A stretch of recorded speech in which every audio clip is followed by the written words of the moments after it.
लेकिन पूजा नहीं। तो सेवकों से कहा भैया जा के देखो। जब सेवक आए तो यहाँ पर गोवर्धन महाराज की जय जयकार हो रही थी। लौट गए, बताया, कहा महाराज ना तो आपकी पूजा हुई और न हो गई। कहा क्यों? कहा सबने गोवर्धन की पूजा किया है, गोवर्धन की जय जयकार हो रही है, अब तो इंद्र भगवान के ऊपर क्रोधित हो गए। कहा इसी ग्वाले कृष्ण के कहने पर मुझ देवताओं के राजा इंद्र का अपमान किया है, मुझे इसकी सजा मुझे जरूर दूंगा। सामर्थक ने को आदेश दिया कि पूरे गजमंडल को जलमग्न कर दो। अब मड़ कर लगे। अब जितने बाल बाल थे कि गोपः गोप्यश्च सीतारतः गोविंदम शरणयो, अति दृष्टि से ग्रसित होकर, अधिक वर्षा से परेशान होकर सभी ग्वाल बाल भगवान की शरण में गए। भगवान ने सोचा कि मेरा तो नियम है, व्रत है कि कोई अनन्य भाव से मुझको अपना मानता है तो मैं उसका एक एवं छह दोनों वह करता हूं। तो अब मुझे शरण, इतने में भगवान ने कहा कि मेरे भगवान ने मेरे कान में कुछ कहा। तो ग्वाल वालों ने कहा महाराज क्या कहा? कहा कि अगर वर्षा अधिक हो रही हो तो एक छोटी सी अपनी कृष्णा पर गोवर्धन जी को धारण कर लिया। कृत्वा गोवर्धनाचलं तथापि कृष्णा छत्राग्नियो बालकः। छत्रा कहते हैं कुकुटा, एक पौधा होता है सफेद। तो जैसे खेल खेल में छोटे बच्चे उसको उखाड़ लेते हैं, ऐसे लीला ही लीला में भगवान ने 7 कोस के गोवर्धन को उठा लिया। 7 वर्ष की अवस्था में 7 दिन और 7 रात भगवान ने गोवर्धन को धारण किए। अब सब ग्वाल बाल करने लगाए कि भैया मैं भी सहारा दे रहा हूं। ग्वाल बालों ने कहा भैया इतनी ताकत हम में आ गई, हम तो जब नहीं करते कि हम लोग कितने बलवान हो गए। भगवान ने कहा मैं पहले ही कह रहा था कि जब गोरस दही मक्खन मथुरा वाले खाएंगे तो पहलवान मथुरा वाले होंगे। अब देखो हम लोग खाना शुरू किए, कितनी ताकत आ गई। धीरे धीरे 7 दिन हो गए भगवान। ग्वाल वालों ने कहा भैया जब से मैं देख रहा हूं हम सुगा के दूध दही खाया लोटी आहा पड़ा जब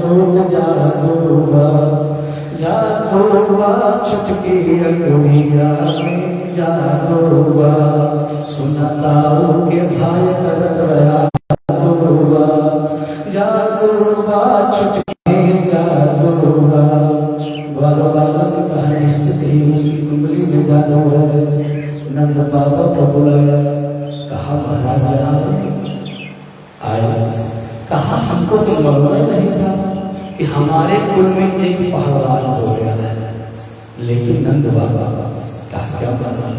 कहा हमको शंका हो रही है। कहा शंका हो रही? कहा किस बात की शंका? कहा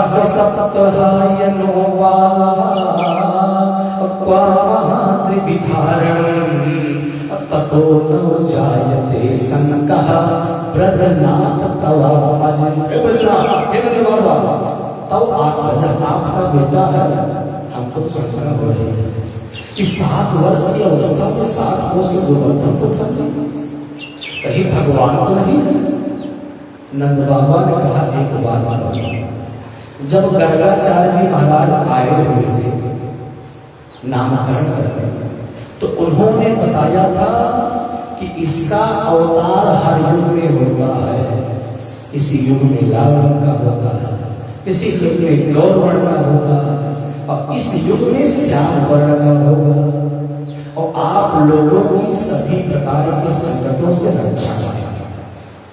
मैं तो कहता हूँ कि गर्गाचार्य महाराज की एक एक बात सच हुई, मेरे पुत्र के ऊपर कितनी बड़ी बड़ी बात हुई। इस प्रकार से सबको नंद बाबा ने समझा दिया। अब इंद्र ने सोचा कि चल कर देखो ब्रजमंडल में जलमग्न हो गया, डूब गया, आकर देखे तो यहाँ पर धूल उड़ रही थी। समर्थक ने बहुत पूछा, भैया जल कहाँ गया? कहा महाराज जितना जल था मैंने सब मिला दिया। कल गया? कहा अब मेरे पास नहीं है। कहा जल समर्थक चले गए। अब इतने में मौसम बिल्कुल साफ हो गया, सूरज भगवान बदल आए। तो भगवान ने ग्वाल वालों से कहा भैया कि आप लोग ही मौसम साफ हो गया है बाहर। तो भगवान पितम शैलम, भगवान अपि तम शैलम स्वस्थाने पूर्वप्रभो पश्यताम सर्वभूतानां स्थापयामास लीलया। तम शैलम, उस शैलम को जिस स्थान से उठाए थे उसी स्थान पर पलक झपकते ही रख दिया। अब तो ग्वाल वालों ने कहा कि निश्चित ही भगवान कान पकड़ के दूरी दूरी चल रहे। भगवान ने कहा भैया लोगों को हो क्या गया, काहे डर भगवान मारने चक्कर लगे? कहा महाराज जन्म लेते ही छठी का उत्सव मनाया जा रहा था, हम पूतना को मार डाला। तो मैंने सोचा वैसे करते हो, रावण को मार डाला, मैंने सोचा वैसे कर गया हो। लेकिन अभी अभी मैंने देखा कि जो 7 वर्ष के आप हो और 7 कोस के गोवर्धन उठा लिया, इस साधारण जीव कर नहीं सकता, निश्चित ही तुम भगवान हो। भगवान ने सोचा कि भगवान बनने में घाटा है, बिल्कुल फायदा था। और मिस्त्री को भोग लगा देंगे, दिन भर बंद कर देंगे और स्वयं जाके सुंदर छानेंगे, तो भगवान बनने में कोई फायदा नहीं है। कहा भगवान जिन देवता की पूजा किया उन्होंने हमको मंत्र बताया कि इसी मंत्र का जाप करो तो जिसके सामने मंत्र को पढ़ोगे उसकी ताकत मजबूत आ जाएगी। तो आप लोगों के सामने आकर के मैंने उस मंत्र को पढ़ा, अब वो ताकत हमें आ गई, मैंने गोवर्धन को उठाया। इस प्रकार से वालों को भगवान ने समझाया। तत्पदा के दिन गोवर्धन की पूजा हुई, द्वितीया के दिन सब लोगों ने भैया तीज का त्योहार मनाया और द्वितीया से नवमी पर्यंत 7 दिन मूसलाधार वर्षा हुई और दशमी के दिन एकांत पाकर के इंद्र आकर के भगवान के चरणों में गिर गए, माफी मांगने लगे। दशरथ विश्व को स्तुति किया कि विश्व सत्तम तव धाम शांतम, विश्व सत्तम तव धाम शांतम, तपोमयं हस्तरथस्तमस्कम, मायामयोऽयं गुणसंप्रवाहो, न विद्यते ते ग्रहणानुबन्धः। ये पूरा संसार सतरज और तम से बना हुआ है। आप इन तीनों से परे परम पुरुष परमात्मा हो, माया आपको स्पर्श नहीं कर सकती है। इसलिए प्रभु आप मेरे अपराध को क्षमा कर। भगवान ने कहा महेंद्र मैं जिसके ऊपर कृपा करता हूं पहले उसके अभिमान को नष्ट करता हूं, और तुमने तो मेरे भक्तों को मेरे पास कर दिया वैसा कर। और जो भक्त मेरे दूर थे वो सब इकट्ठा हो गए। भगवान ने इंद्र को माफ किया और यही गलती करे ब्रह्मा जी ने किया था कि भगवान के भक्तों को भगवान से दूर कर दिया था। भगवान ने माफ नहीं किया। भगवान कहते हैं जो मेरे भक्तों को मुझसे दूर करता है मैं कभी उसको क्षमा नहीं करता। आज कामधेनु गाय को लेकर इंद्र ने भगवान का अभिषेक किया और गोविंद नाम देकर के चले गए। अगले दिन एकादशी थी और नंद बाबा एकादशी का निर्जला व्रत रखते थे। भगवान नारायण को सहस्र तुलसी दल अर्पित करते थे, पूजन करते थे। रात्रि में शयन किए और अर्धरात्रि में इनको भ्रम हो गया, सुबह हो गई। रात्रि में जलाशयों में नदियों में स्नान करना वर्जित है, क्योंकि जल के देवता वरुण विश्राम करता है। तो इनको रात में भ्रम हुआ कि सुबह हो गई और अर्धरात्रि में ही कुछ ग्वाल वालों को लेकर चले गए। यमुना जी में स्नान कर रहे और जैसे प्यारे डुबकी लगाया, इतने में वरुण के पास सब आए, इनको पकड़ कर लेके चले गए। बड़बड़ों में ग्वाल वाल आकर के बताए कि महाराज पिताजी आपके स्नान करने के लिए डुबकी तो लगाए, लेकिन निकल कर नहीं आए। भगवान जैसे जब के प्रवेश करके बड़बड़ों पहुंचे तो देख रहे हैं कि नंद बाबा को कुर्सी पर बैठा के बांधे थे। और जैसे नंद बाबा को देखा, भगवान को और भगवान को देखा तो वरुण के प्यारे जितने भी थे सब अपने आसन से खड़े हो गए और भगवान के चरणों में लेट गए और निवेदन किया कि अत्यवे निभृतो देवो दैवादिकता प्रभो तत्पाद भाजो भगवन् वापो पारमत्वना। हे प्रभु, आज आपका आगमन इस हमारे लोक में हुआ, हम लोगों का जीवन धन्य हो गया। भगवान ने कहा मेरी स्तुति कर रहे हो और मेरे पिताजी को बांध कर रखे हो। और जैसे वरुण ने सुना कि भगवान के पिता है नंद बाबा, कहा महाराज मुझसे बहुत बड़ा अपराध हो गया, लेकिन ये अपराध मैंने जाने को नहीं किया कि अजानता माम के मूढ़े ना कार्य वेदिना आनी तो यम पिता तब भगवान क्षम तुम अर्हसि। अगर ये आपके पिता हैं तो मेरे अपराध को क्षमा कर दो, क्योंकि अजानता में अज्ञानता में ये मुझसे अपराध हुआ, मैं नहीं जानता था आपके पिता। इतने नंद बाबा बंधन से मुक्त किया और जैसे भगवान लेकर के आने लगे, फिर से भगवान के चरणों में सब प्राप्त करके लेकर के गए। तो ग्वाल वालों ने नंद बाबा से कहा महाराज कितना लंबा स्नान करने लगे, डुबकी लगाए उसके ऊपर निकल गए नहीं किए। कहा भैया क्या बताऊं, जैसे डुबकी लगाया 4 बड़े बड़े पहलवान अब पकड़ कर ले गए, इतने में मेरा कन्हैया पहुंच गया और जैसे इसको देखा इसके चरणों में सब लोग लुकोट होने लगे। पता नहीं कहां से इसकी रिश्तेदारी निकल गई। और जब उनको मालूम हुआ कि मैं इनका पिता हूं तो मुझसे गलती मान ली। अब तो ग्वाल वालों के अंदर फिर ये भावना आ गई कि निश्चित ही कन्हैया भगवान है। कहा महाराज अभी तक मैं आपके साथ खेलता था, कोई अपराध हो जाता तो, लेकिन अब आप भगवान हो, मैं जान गया बिल्कुल मैं आपके साथ नहीं रहूंगा, नहीं अपराध हो जाएगा सजा दे दो। भगवान ने कहा भैया तुम लोग काहे हमको भगवान बनाने के पीछे लगे। कहा नहीं महाराज आपके कार्य ही ऐसे हैं कि आप भगवान। प्यारे रामचरितमानस ने राम जी ने ऐसा कोई कार्य नहीं किया जिससे ये मालूम होता भगवान है, सब साधारण है। और भगवान कृष्ण ने ऐसे लीलाओं को किया जिससे मालूम पड़ता चलिए भगवान। अब भगवान जब तक श्री राम वृंदावन में रहे ना तो कभी चरण पादुका था, ना तो कभी छोर कर्म कराए और ना तो कभी वस्त्र धारण, क्योंकि हमें और ग्वाल बालों में समानता है।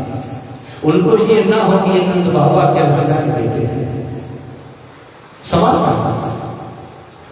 कहा चाहिए बताओ, वैसे तो मैं भगवान नहीं हूं, लेकिन अगर भगवान होता तो तुम्हारी इच्छा क्या है। ग्वाल वालों ने कहा कन्हैया हम तेरा वैकुंठ देखना चाहते हैं, कैसा। तो भगवान ने कहा कि तुमको मैं वैकुंठ दिखाऊंगा, मैं भगवान हूं कि नहीं हूं इसका चर्चा छोड़ो।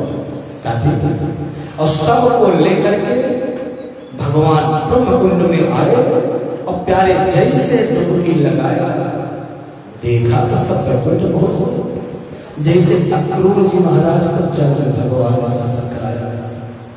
देख रहे हैं कि सब यहाँ पर चार हाथ होता। अब ग्वाल बाण आपस में चर्चा कर रहे हैं कि इसमें अपना कन्हैया कौन। कहा चलो पूछते आगे बढ़े। तो एक पार्षद था, उससे कहा भैया राम राम। वो भी कुंडली रख दिया, बोलिए।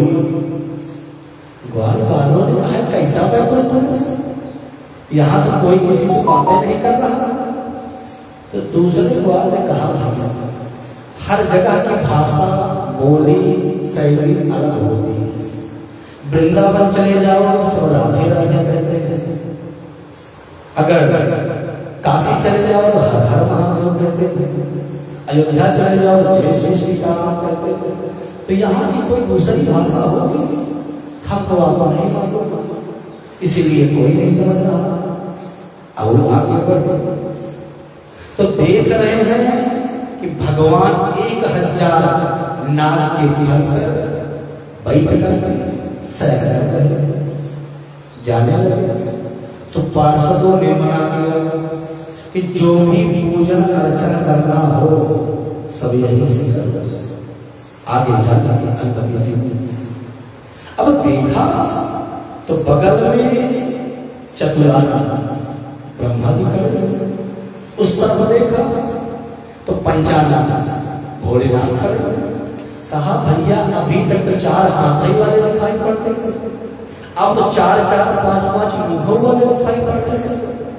और देख रहे हैं सब वेद मंत्रों से भगवान की स्तुति कर रहे हैं। तो नंदादयस्तु तम दृष्ट्वा,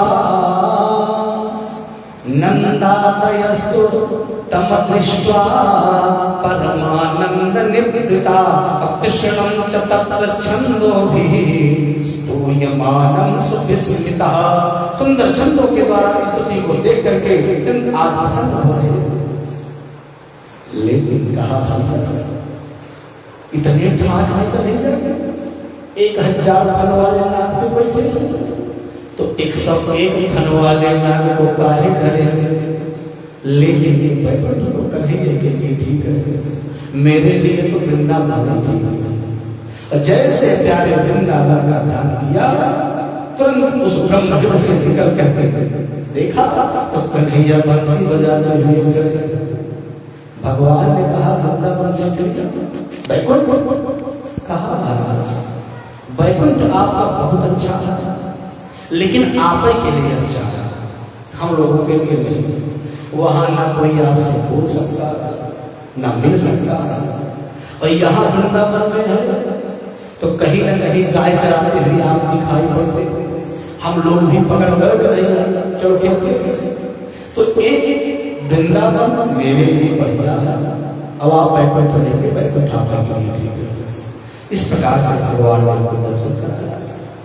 अब प्यारे भगवान ने पहले गोवर्धन को मिला, गोवर्धन को उठाया, अपने भक्तों को इच्छा किया। तो ग्वाल बालों के इच्छा को भगवान पूर्ण कर दिया। अब प्रश्न उठता है कि भगवान ने गोवर्धन को उठाया, लेकिन जो जल गिरा से कहा जब रामावतार में भगवान ने रावण का वध किया तो मैया जानकी जी ने कहा कि महाराज कोई ऐसा ब्राह्मण लाओ जो ढंग से भोजन करे, जिसको लाते हो थोड़ा सा खा के चला जाता। भगवान ने सोचा कि तुमको अहंकार हो गया है तो चिंता करता था। अगस्त ऋषि को आमंत्रित कर दिया, महाराज प्रसाद पा लीजिए। आए और मैया जानकी जी रसोई बनाते, अगस्त ऋषि बैठ गए तो मैया जी परोस रही है, अगस्त ऋषि पान कर रहे हैं। धीरे धीरे मैया जानकी जी ने सोचा कितना देर का खाया हुआ है, कितना खाया। अब बनाते बनाते थक गई, गणेश जी को बुलाया, कहा भैया तुम परोसो बना रहे। गणेश जी परोस ऋद्धि सिद्धि को बुलाया, सब सहयोग करते। तो मैया जानकी जी आई, अगस्त ऋषि से कहा महाराज कि अगर भोजन आधा हो जाए तो वेद का नियम है कि थोड़ा सा जल पी लेना चाहिए। तो अगस्त ऋषि ने कहा जब आधा हो जाए तब तो मैया ने कहा कि आधा नहीं होगा, रसोई खाली हो गई। इतने में भगवान आ गए, कहा देवी प्रसाद ब्राह्मण को पावा नहीं होना। कहा महाराज कितने दिन भूखे ब्राह्मण लाए। इशारा किया कि महाराज लीला समाप्त कीजिए। कहा तो महाराज ऐसा आदमी पानी पिला दीजिए। कहा जो भोजन नहीं करा पाया तो पानी कहाँ से पिलाए। इसलिए महाराज निवेदन है कि त्रेता में खाए हमारे घर में होगा, द्वापर पानी पिया ब्राह्मण देवता। कहा महाराज जब द्वापर में इंद्र वर्षा करेंगे तब आप जल का पान करिएगा। तो वही पूरा जल में लगाएंगे, ब्राह्मण देवता पान करेंगे। एक गोवर्धन क्या है? गो माने होता है इंद्रिय, गो माने काल, गो माने पृथ्वी। तो इंद्रियों का वर्धन गो वर्धन।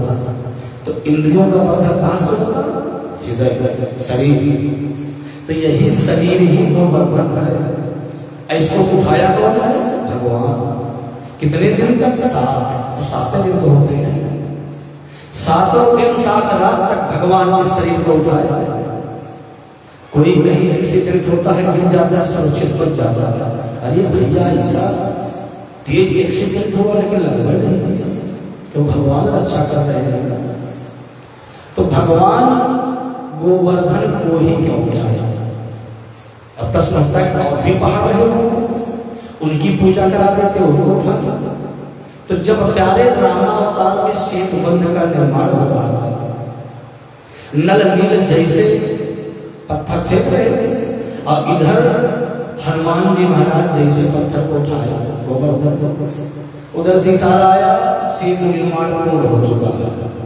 गोवर्धन ने कहा इतना दुर्भाग्यशाली, ये भगवान के कार्य में मेरा उपयोग नहीं होगा।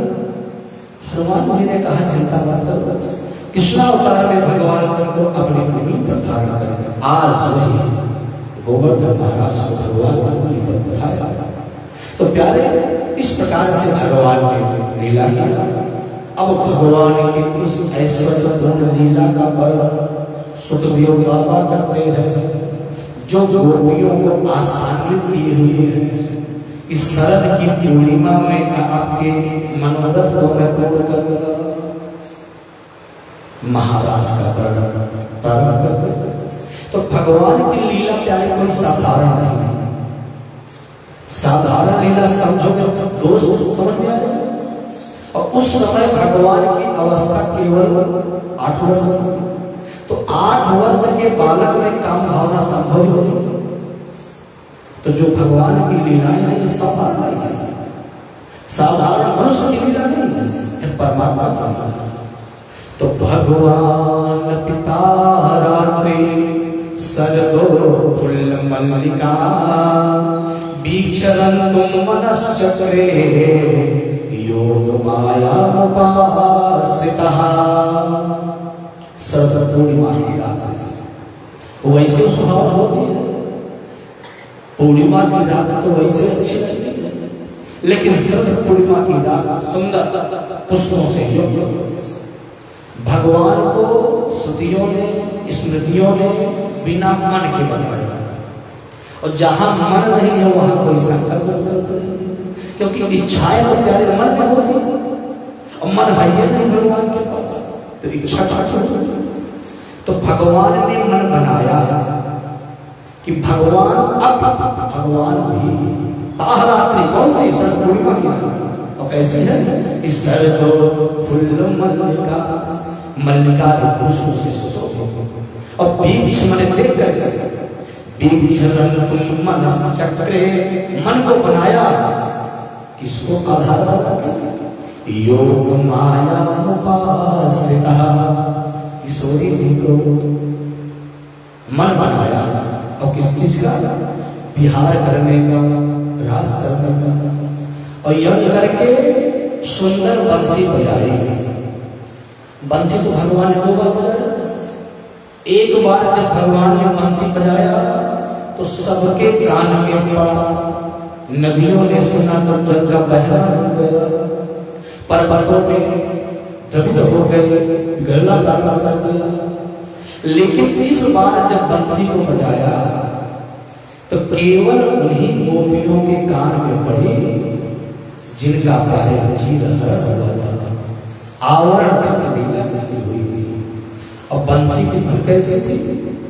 निसम्य गीतम तदनंगवर्धनम, निसम्य गीतम तदनंगवर्धनम, प्रजस्त्रियः कृष्णगृहीत मानसा, आजन्मुदन्योन्यमलक्षितोदमा, सयत्र कामोज्ज्वलोलकुण्डलः।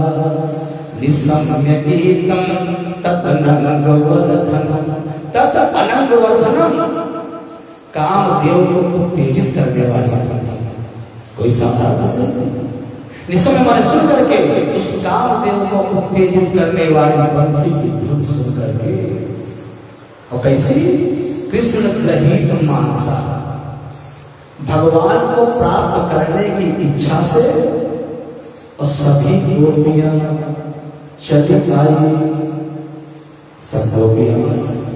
और लेकिन जिन गोपियों का भगवान ने अज्ञान दूर किया था, मोह दूर किया था, केवल वही गोपियां आई।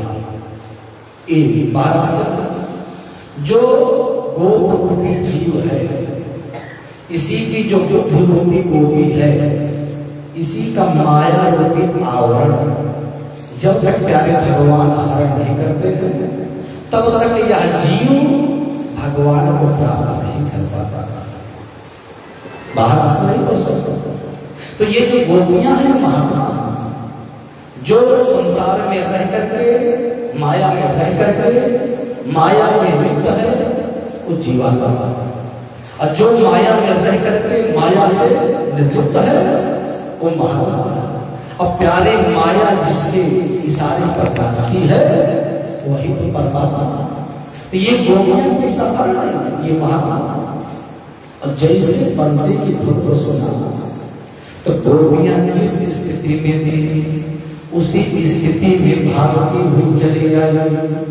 व्यास जी लिखते हैं कि लिम्पन्तः प्रमज्जन्त्यो अन्याञ्जन्याकाश्चलोचने, व्यस्तवस्त्राभरणा काश्चित् कृष्णान्तिकं ययो। जो गोपी वस्त्र धारण कर रही थी वो उल्टा सीधा वस्त्र पहन के चली आई। जो बच्चे को स्तनपान करा रही थी वो वैसे बच्चे को लटकाए ही चली आई। जो हलवा बना रही थी वो करछुलाई लेके चली आई। जो श्रृंगार कर रही थी और लिम्पन्तः प्रमज्जन्त्यो, लिम्पन्त्या माने लाली होठों में लगाई जाती है, तो उसको आंखों में लगा लिया। अरे होगा आज जुल्म अब भारी, जब से बाजी बंसिया, होगा आज जुल्म अब भारी, जब से बाजी बंसिया। चक्कर मकर कर करई सिंगार, जल्दी जल्दी वाला, अखियन मां सिंदूर लगावे, मांग में काजल काला, ततवा सुरमा मरई करारी, जब से बाजी बंसिया। होगा आज जुल्म अब भारी, जब से बाजी बंसिया। बिल्कुल मस्त व्यस्त होकर के गोपियों का केवल उद्देश्य भगवान से मिलना है। जैसे गंगा जी गोमुख से निकलती हैं तो उनका उद्देश्य अपने प्रियतम सागर से मिलना है, ना तो किसी से उलझना। कोई रास्ते में आ भी जाता है तो रास्ता बदल के बगल से निकल जाता है, क्योंकि लड़ना उनका उद्देश्य नहीं। सभी गोपियां चली आई और इतने में एक गोपी जैसे आने के लिए तैयार हुई, उसके पति ने ले जाकर घर में बंदी कर दिया। कातों को नहीं लगा। अब वो सोच रही है कि ये सभी गोपियां जाएंगे और भगवान का आलिंगन करेंगे, मैं कितना दुर्भाग्यशाली हूँ कि मैं नहीं जा पाया। पद्मासन लगाया और पद्मासन लगा करके भगवान का ध्यान करके गरुड़ धारण करके सबसे पहले पहुंच गई भगवान को पहले ही प्राप्त कर लिया। सुखदेव बाबा से राजा ने प्रश्न किया, महाराज एक गोपियां है, कहा ये कोई साधारण स्त्रियां नहीं, गोभी इंद्रियैहि कृष्ण रसम पिबत सत, जो इंद्रियों के द्वारा कृष्ण रस का पान करती हो गोपियां, और ये कोई साधारण, ये ऋषि मुनि वेद की ऋचाएं, यही सब आज गोपी बन के आए। जब भगवान राम अवतार जंगल में भ्रमण कर रहे थे दंडकारण्य में, ऋषियों मुनियों ने देखा भगवान के रूप और लावण्य को, मोहित हो गए। भगवान ने कहा मैं एक पत्नी पर धारण किया, मर्यादा कर सकता हूं, लेकिन आप लोगों की इच्छाओं को मैं कृष्ण अवतार में जरूर पूर्ण करूंगा। आज वही से ऋषि मुनि गोपी बन के आए, और जैसे भगवान ने देखा कि सब आए हुए सम्मान किया, स्वागत किया कि स्वागतम वो महाभागः, स्वागतम वो महाभागः, प्रियम किम करवाणि वः। गोपियां खुश हो कि पहले बंसी बजा करके बुलाया और हम लोग आए हैं सम्मान कर रहे हैं, स्वागत कर रहे हैं, लेकिन जैसे प्यारे अगला प्रश्न किया कि प्रियम किम करवाणि वः, क्या करने के लिए आई होती है,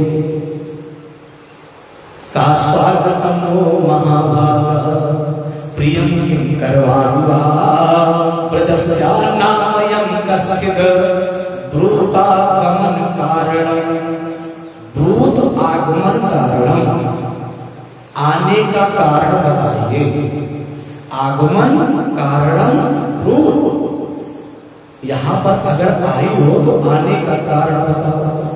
अब गोपियां सोच रही है कि बंसी बजा के बुला है, और जब हम लोग आई हैं तो कह रहे हैं आने का कारण बताओ, ये भी कोई बात नहीं। और भगवान इनसे इनके मुख से कहलवाना चाहते हैं कि अपने मुख से अपने प्रेम को स्पष्ट करें। भगवान ने कहा चांदनी रात देखने आई हो, चांदनी रात अच्छी होती है, अच्छी बात है, लेकिन ध्यान देना कि तुम चांदनी रात देखो, कहीं इसके पहले जंगली जानवर न तुमको देखोगे, क्योंकि अगर जंगली जानवर ने तुमको देख लिया तो सब गड़बड़ हो जाएगा, इसलिए तुम लोग वापस आओ। गोपियों ने से हिला, महाराज मैं कोई चांदनी रात देखने नहीं आई। कहा तो आपको अपने पति से झगड़ा हो गया। देखो पत्नी के लिए पति परमेश्वर होगा, पति कैसा भी हो, अंधा हो, लूला हो, लंगड़ा हो, लेकिन उसके लिए परमेश्वर है, क्योंकि जब तक पति है तब तक श्रृंगार करने का अधिकार है, अगर पति नहीं है तो श्रृंगार करने का अधिकार नहीं है। इसलिए मैं कहता हूं आप लोग, गोपियों ने इशारा किया महाराज, किसी से कोई झगड़ा नहीं हुआ। कहा तो ब्रजमंडल पर कोई संकट आ गया। गोपियों ने कहा महाराज ब्रजमंडल पर कोई संकट नहीं आया। कहा तो फिर क्या आया, क्या मुझसे मिलने के लिए आई हो? अगर मुझसे ही मिलना था तो मैं गाय चराने के लिए जाता रहता, आता रहता, तो ऐसे ही उसको देख लिया करो, क्योंकि श्रवणात् दर्शनात् ध्यानात् मयि भावोनुकीर्तना न तथा सन्निकर्षेण प्रत्यात् ततो इहम्। मैं घर से निकलता तो मेरा दर्शन कर लिया करो, मेरे जो सब लोग मिलकर ध्यान कर लिया। लेकिन अगर इस तरह से रात के समय एकांत में मिलोगे तो कितना अपयश होगा, जो लोग सुनेंगे कितना और हिला होगी। अब गोपियां सिर को झुकाए हुए और पृथ्वी मैया को अंगूठे से कुरेद रही है। सोच रही है कि जब तक इनको जवाब नहीं दिया जाएगा ऐसे ही प्रश्न करते रहे। भगवान ने स्पष्ट कह दिया कि तुम लोग चली जाओ। अब गोपियों ने सोचा कि इनको जवाब देना पड़ेगा। भगवान ने 10 मंत्रों में प्रश्न किया और गोपियों ने 11 मंत्रों में इनको जवाब दिया। भगवान की बोलती बंद हो गई।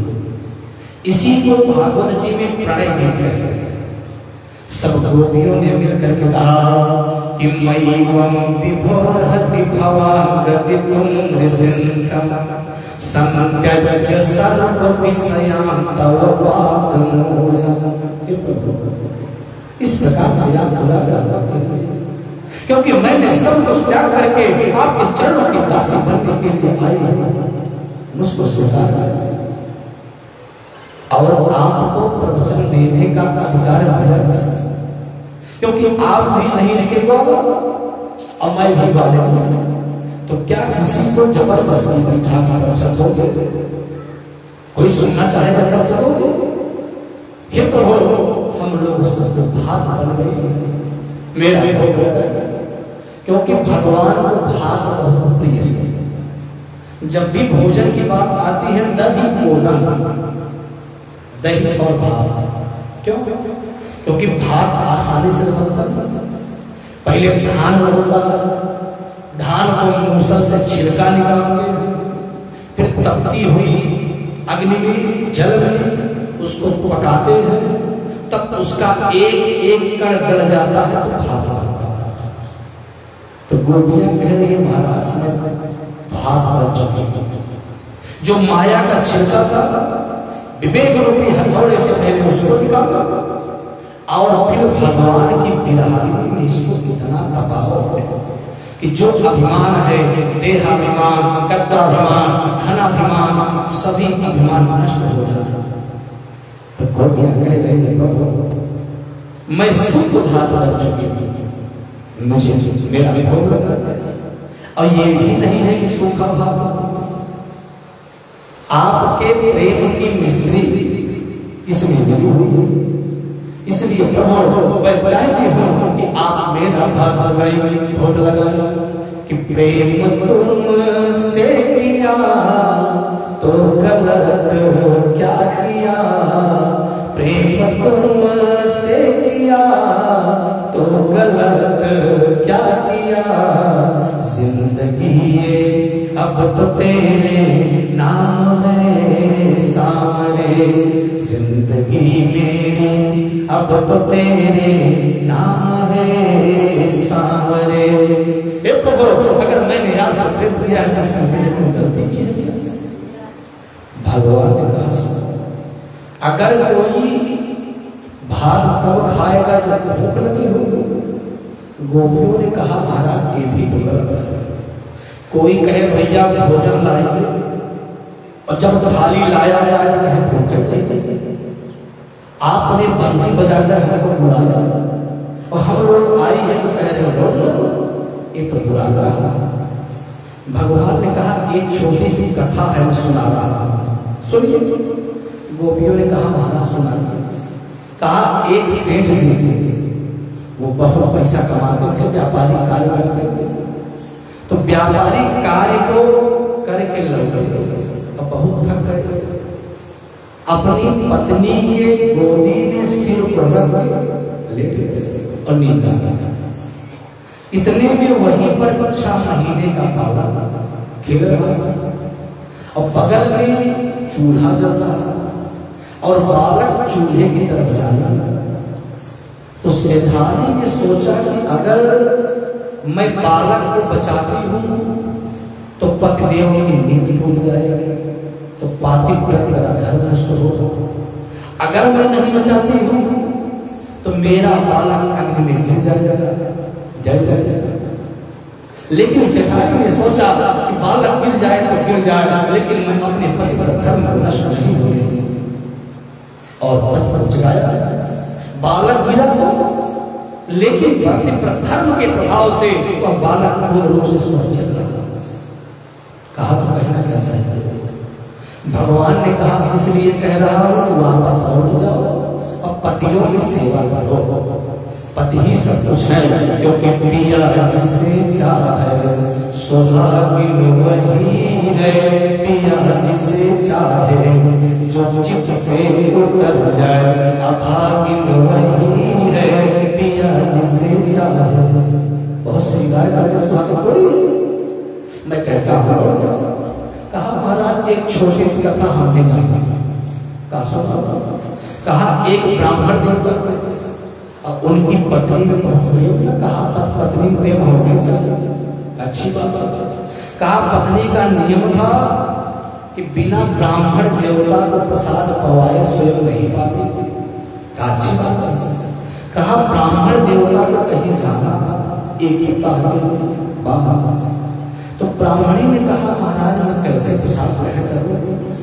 कहा ऐसा है कि मैं एक फोटो अपनी दे देता हूँ, इसी फोटो के सामने भोग लगा लेगा और ग्रहण कर लेगा। ठीक है महाराज। तो धीरे धीरे 7 दिन बीतने वाला और 7वें दिन वह ब्राह्मणी स्नान करके भोजन पकाकर सामने फोटो को रख दिया और जैसे जल से मंडल करके ग्रहण करने ही वाली थी, इतने में ब्राह्मण देवता आ गए। बाहर से सभी को चुकाया। तो गोपियां कह रही है महाराज हमको क्या करना चाहिए, अर्थात ब्राह्मणी को क्या करना चाहिए। तो भगवान ने कहा जब असली पति आ गए तो फोटो को भोग लगाने की क्या जरूरत है। ये फोटो उन्हें भोग लगाओ। कहा यही तो मैंने किया कि जब असली पति आप मिल गए हो, परम पति आप मिल गए हो, तो इस संसार के पतियों के चक्कर में पड़ने से क्या मतलब है कि ऐसे पति को क्या करूं जो जन्मई और मर जाए, और ऐसे पति को मैं बनूं सुहाग अमर हो जाए। तो मैंने भी तो वही किया। भगवान ने कहा कुछ भी हो लो। अब भगवान जो सुनना चाहते थे गोपियों से कि गोपियां अपने मुंह से कहें। कहा ऐसा है कि अगर आपको भात पसंद नहीं आया तो हम वापस लौट जाओ, लेकिन महाराज जो मेरा मन आपने लिया है उसको वापस कर, क्योंकि घर पहुंच ही नहीं तो मने नहीं रहेगा तो कमोए नहीं, मन कहीं और है, शरीर से कहीं और पहुंच जाओ तो क्या मतलब है कि पितृम सुखे न भवता प्रहितम गृहेषु। अगर आप घर पहुंचा देंगे तो बिना मन के महाराज कार्य तो होगा। अब जो भगवान सुनना चाहते थे गोपियों ने स्पष्ट कह दिया कि सिंह चांगलस्तो अधरा मृत फूल केरा। सिंह चांगलस्त अधरा मृत फूल केरा। हासावलोक कलगृत गृहक्षयामि नोचे पयं विरह जानुपयुक्त देहा। ध्यानेन याम पदयो पदवीं सखेते। सिंह चांगलस्त अधरा मृत फूल केरा। कहा मुझको अपने अधरामृत से अभिषेचित कीजिए। अभी अधरामृत क्या है? धरती इति धरा, धरा अमृतम धरामृतम, और धरा न भवति इति अधरामृतम। अर्थात जो पृथ्वी से संबंधित नहीं है उस पारलौकिक सुख की कामना गोपियां कर रही हैं, जो भगवान स्वयं रसो वैसा है। और सचेत कर दिया महाराज अगर ये रस हमको आपने प्रदान नहीं किया तो मैं प्राणों का परित्याग कर दूंगी। भगवान ने कहा भैया ऐसा कि मैं देख रहा था कि आपके अंदर कोई भौतिक कमियां तो नहीं है, क्योंकि कोई 10 रुपए की वस्तु खरीदता है, चंडीगढ़ से मठरी खरीदते हैं, खूब चेक करते हैं कहीं टूटी तो नहीं, 10 रुपए का सामान। और भगवान को अपना रस प्रदान करने वाला है। भगवान ने कहा मैं भी देखना चाहता था कोई लौकिक रस तो नहीं इसके अंदर। अब मैं देख लिया, चिंता मत करो, मैं आप लोगों की मनोकामना को पूर्ण करूंगा। जितनी गोपियां थी उतने भगवान बन गए और भगवान ने रस प्रारंभ किया। इतने में जैसे रास्ता किया, गोपियों को अभिमान हो गया। एक गोपी को तो मान हुआ, बाकी सबको अभिमान हुआ। देखो कैसे मेरी सारी पर नाच रहा है। भगवान ने कहा यही तो तुम लोगों की कमियां है, अभिमान, यही तो मेरा आहार है। इतने में भगवान को देखा कामदेव ने। भगवान ने कामदेव से कहा, बेटा अभी तक तुमने योगियों को उनकी समाधि में विचलित किया, आज मैं योगियों का योगी कृष्ण इन आसवालियों के बीच में नृत्य कर रहा हूं, विचलित करके दिखाओ। कामदेव ने 5 बाणों का प्रयोग किया, उद्दीपन, सम्मोहन जितने भी थे 5 बाणों का प्रयोग किया, लेकिन भगवान ने कामदेव को उल्टा कर दिया। भगवान का नाम अच्युत दे दिया। ना च्यवत स्वरूपात अच्युता, जो अपने स्वरूप से च्युत ना हुआ, अच्युत दे दिया। और यही भगवान का प्रथम पुत्र प्रद्युम्न के रूप में उत्पन्न हुआ। अब इसके बाद जिन गोपी को मान हुआ था, उस गोपी को लेकर के भगवान अंतर्ध्यान हो गए। और जिन गोपियों को अभिमान हुआ था, वे गोपियां जब देखी कि भगवान अंतर्हित हो चुके हैं, तो भगवान के विरह में पागल हो गए। जैसे जब से अलग होने पर प्यारे मछलियां तड़पने लगती हैं, ऐसे ही भगवान से विछुड़ने के बाद अलग होने पर गोपियां मिलन करने लगी। वृक्षों से पूछा कि हे भैया बेटा, तुम्हारा दुख तो इतना बड़ा है, तुम्हारी तने तो इतने दूर तक फैले हैं, तुम तो जानते होंगे कि मेरे प्राण प्यारे कहाँ गए हैं। इतने में हवा का झोंका आया, वृक्ष हिला। गोपियों ने कहा, तुम तो पुरुष जानते हो, कितने निष्ठुर हो, स्त्री की व्यथा को क्या समझो। जैसे राम अवतार में भगवान राम कुल हो गए थे कि हे खड्ग हे मधुकर से तुम देखी सी ताबेग नयने।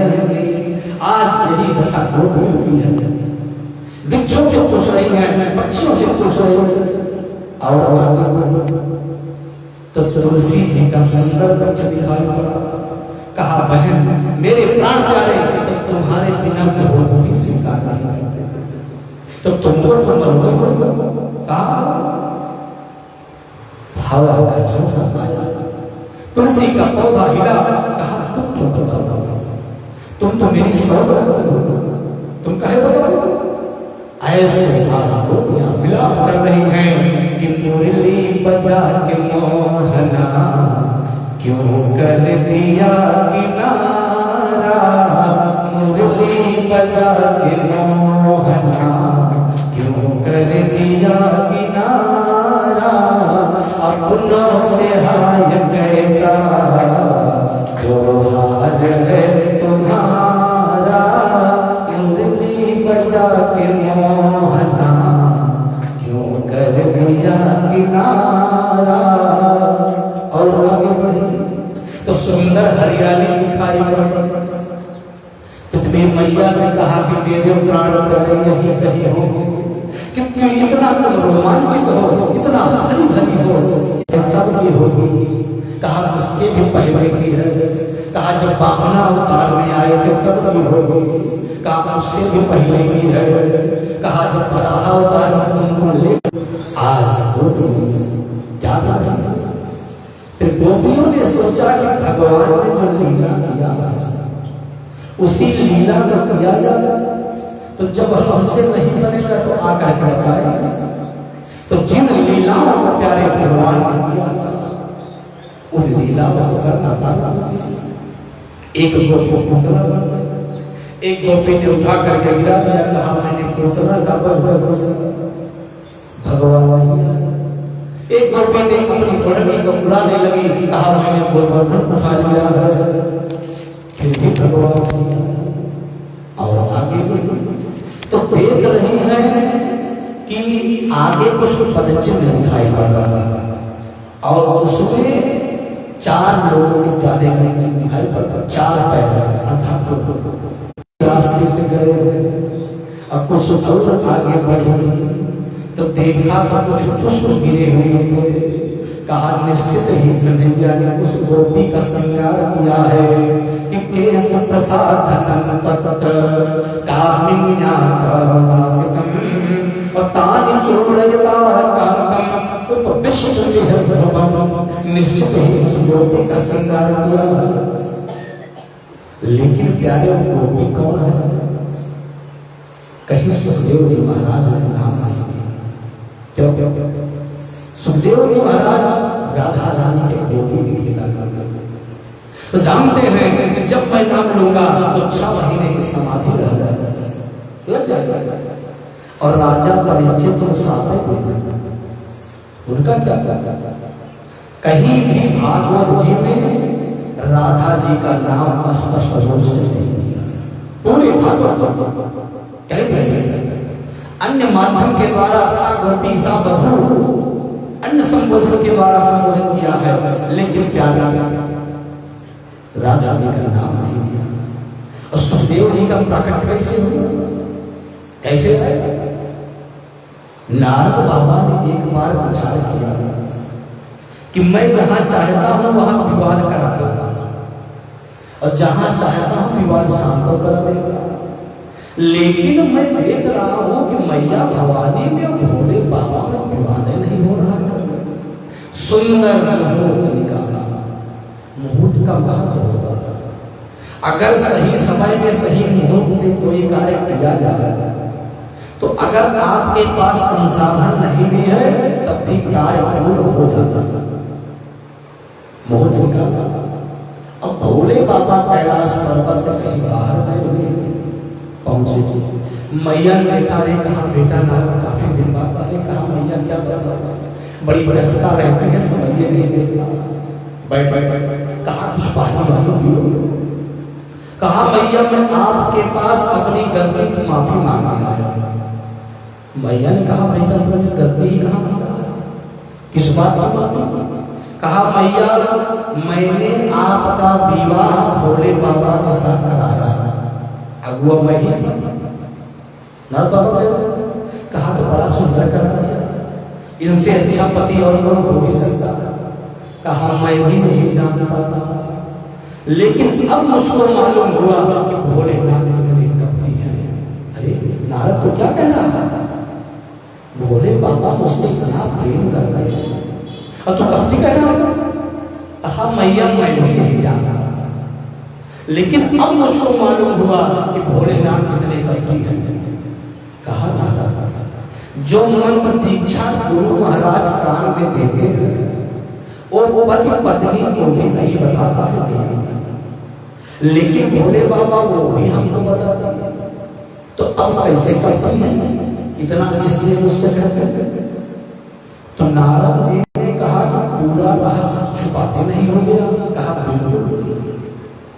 कहा तो अच्छा आपके गले में भोले बाबा के ये मुंडों की माला किसकी है बताए हो? अब मैया का बाबा फटफड़ा कि किसकी चर्चा नहीं की। अब मैया क्रोध बढ़ने लगा और नारद बाबा समझ गए कि ये पूरा क्रोध उनके रास्ते से निकलने वाला। कहा माता जी ने चल रहा अपना काम कर बड़े। अब मैया का नियम था कि जब भोले बाबा आते थे सुंदर आसन लगाते थे और आरती उतारते थे।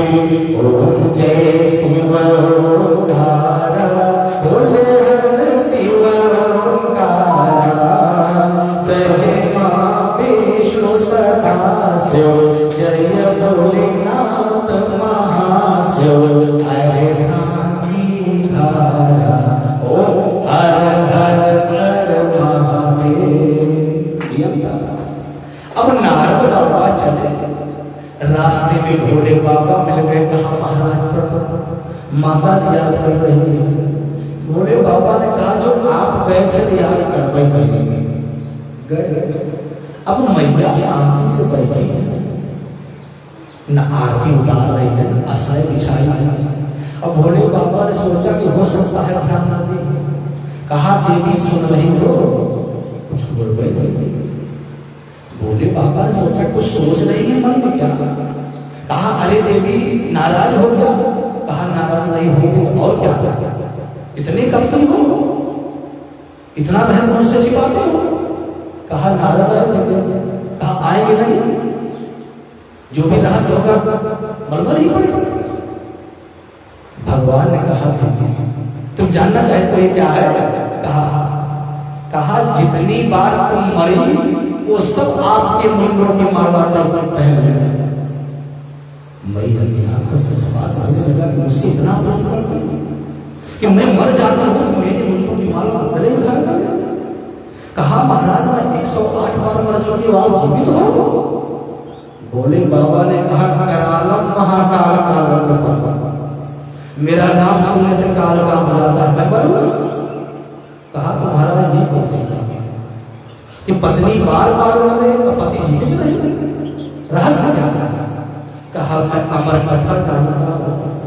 तो कहा वही अमर कथवा हमको भी सुना। कहा सुन नहीं पाओ। कहा नहीं महाराज सुनना चाहेगा, कहा चलो। और सबको लुआ करके अर्थात माता जी को कैलाश पर्वत से जंगल में आए और वहीं पर भोले बाबा ने डमरू बजाया कि टिम टिम डमरू बजावेला हमार जोगिया, टिम टिम डमरू बजावेला हमार जोगिया, हमार जोगिया ये हमार जोगिया, टिम टिम डमरू बजावेला हमार जोगिया। शीस गंगा जी की धार सोहे चंद्रमा लीलार, शीस गंगा जी की धार सोहे चंद्रमा लीलार, रंग भभूति रमावेला हमार जोगिया, डिम डिम डमरू बजावेला हमार जोगिया। सुंदर जितने पशु पक्षी के सब चले गए। अब इतने में वृक्ष की कोठर में एक पौधे का अंडा था।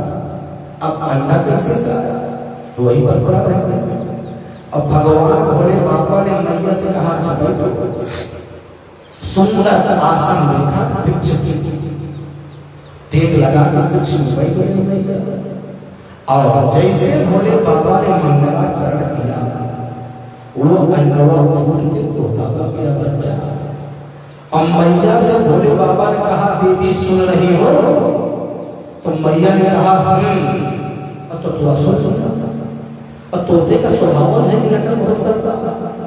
अब मैया के नींद आ गई। अब नींद बंद करके कथा कथा सुन, अध्याय पूर्ण हो जाता। कहते देवी सुन रही हो? तो मैया की भाषा कहता कथा पूरी हो गई। और जब अंत में भोले बाबा ने जयकारा लगाया कि गोरी वृंदावन बिहारी लाल की, अब मैया की नींद खुली। कहा महाराज इसके बाद क्या हुआ? कहा किसके बाद? पूरी कथा संपन्न हो गई। कहा महाराज मैं कथा सुन ही नहीं पाई। कहा सुना सुन को आगे से दिया जिसने भी कथा को श्रवण किया है। अब आगे पीछे इतने जा व्यास जी की पत्नी अरुणी देवी पुष्प का चयन कर रही थी, मुख खोल कर उसी मुखोई के रास्ते से प्रवेश कर दिया। त्रिशूल घूम कर कहा महाराज मैं नहीं मार सकता। भोले बाबा ने कहा तो पहले क्या कहा नहीं मार सकते? कहा तो भेजे क्यों थे?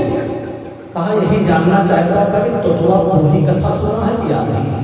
अब पूरी सुन लिया है, तुम नहीं मैं नहीं, कोई नहीं मार सकता। 16 वर्ष तक माता के गर्भ से सुखदेव जी महाराज जन्मे नहीं। दास जी ने कहा बेटा आजा बाहर। सुखदेव जी ने कहा विष्णु की वैष्णवी माया शिव की सांकरी माया घेर मंत्र के द्वारा दोनों देवताओं का आवाहन किया। भगवान विष्णु ने कहा तुम्हारे ऊपर मेरी माया का असर नहीं होगा। भोले बाबा ने कहा मेरी माया की छाया तक तेरे ऊपर नहीं करने पाए। तब सुखदेव जी महाराज ने तो प्यारे कहीं भी भागो राधा जी का नाम नहीं लिया, अन्य संबोधन के माध्यम से व्यक्त किया। इस गुण तत्व को, कीमती तत्व को शब्दों की ऐसी तिजोरी में छिपा के रखा है कि जो बहुत विद्वान होगा वही समझ सकता है। जैसे आप घर बनवाते हो, दिखाने ले जाते हो, भैया देखो ये अतिथि कक्ष है, ये भोजनालय है, लेकिन ये कोई नहीं कहता है कि मेरी तिजोरी है, इसमें पैसा रहता है, दिखाता है। तो ऐसे ही शब्दों की तिजोरी में इस गूढ़ तत्व को सुखदेव जी महाराज ने रखा है कि जो विद्वान होगा वही हो सकता है। इतने में उस गोपी ने कहा, महाराज अब मैं थक गई हूं, चल नहीं पा रही। भगवान ने कहा, स्कंध आरोहता, मेरे कंधे पर बैठ जाओ। और जैसे पैर को उठाया कंधे पर बैठने के लिए भगवान अंतर्धान हो गए। वो गोपी भी गिर गई रुदन कर। और जो अन्य गोपियां अन्वेषण करती हुई आ रही थी, जब उस गोपी को देखा तो सभी गोपियां एकत्रित हो गए और सब मिलकर के यमुनापुर में आई और एक सुंदर गीत गाया कनक मंजरी छंद में। और भगवान को कह दिया कि अगर अब भी नहीं आए तो इसी यमुना जी का परित्याग कर देंगे। ये प्यारा भागवत जी का सबसे मधुर गीत है, जिसको गोपी विरह गीत कहते हैं। गोपियां सब मिल करके गाना शुरू के कि जयति तेधिकम जन्मना व्रजा सयत इंदिरा शाश्वत रहे दैत्य सता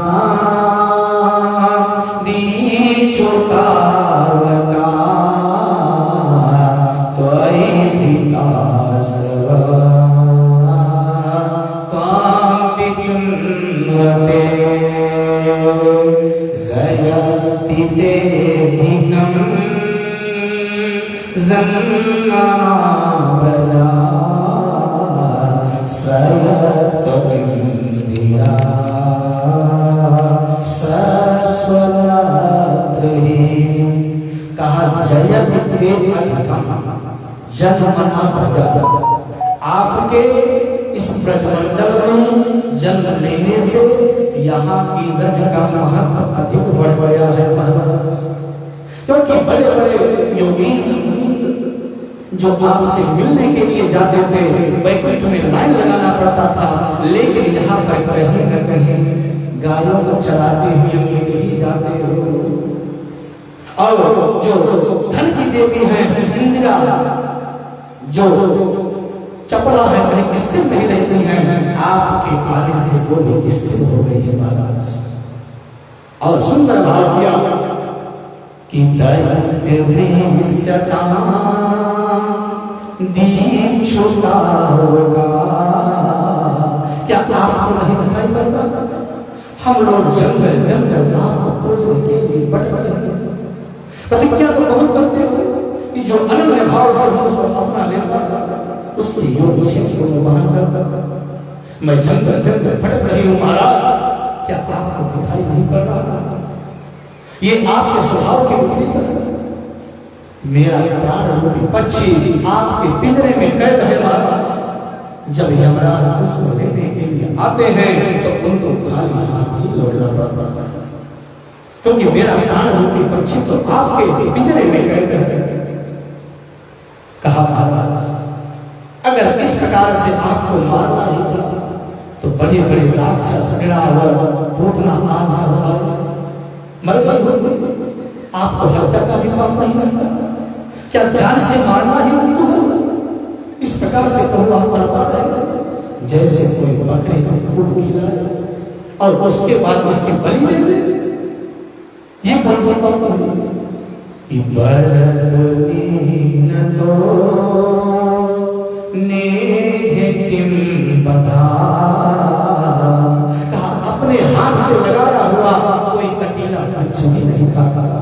और हम सब तो आपके द्वारा सेवित हैं, आपके द्वारा पालित हैं। इस तरह से महाराज हम लोगों का त्याग मत करो। आपके स्वभाव को देख करके तो ऐसा लग ही नहीं रहा है कि आप यशोदा मैया के पुत्र हो, क्योंकि यशोदा मैया कितनी दयालु और आप कितने निष्ठुर हो। आपके जो नेत्र है महाराज, ये महासागर के समान है, तपते हुए प्राणियों को नवजीवन प्रदान करने वाले। जो आपके इस नेत्र का दर्शन कर लेता है उसके जीवन में सभी पाप नष्ट हो जाते हैं। परिधरापितं ते पदाम्बुजं त्रिलोकीचेसुना ते चिरक्षयम्। पूरे ब्रह्मांड वालों ने देखा कि आप कालिया के फल पर खड़े होकर के उसके मान का, उसके अभिमान का वर्णन किया। इसलिए ये प्रभु मेरा आपसे निवेदन है कि जो मेरे हृदय में काम रूपी कालिया है और इसका जो विष रूपी है, इसको आप अपने चरणों को मेरे पक्ष से रख करके इसका वैभव, क्योंकि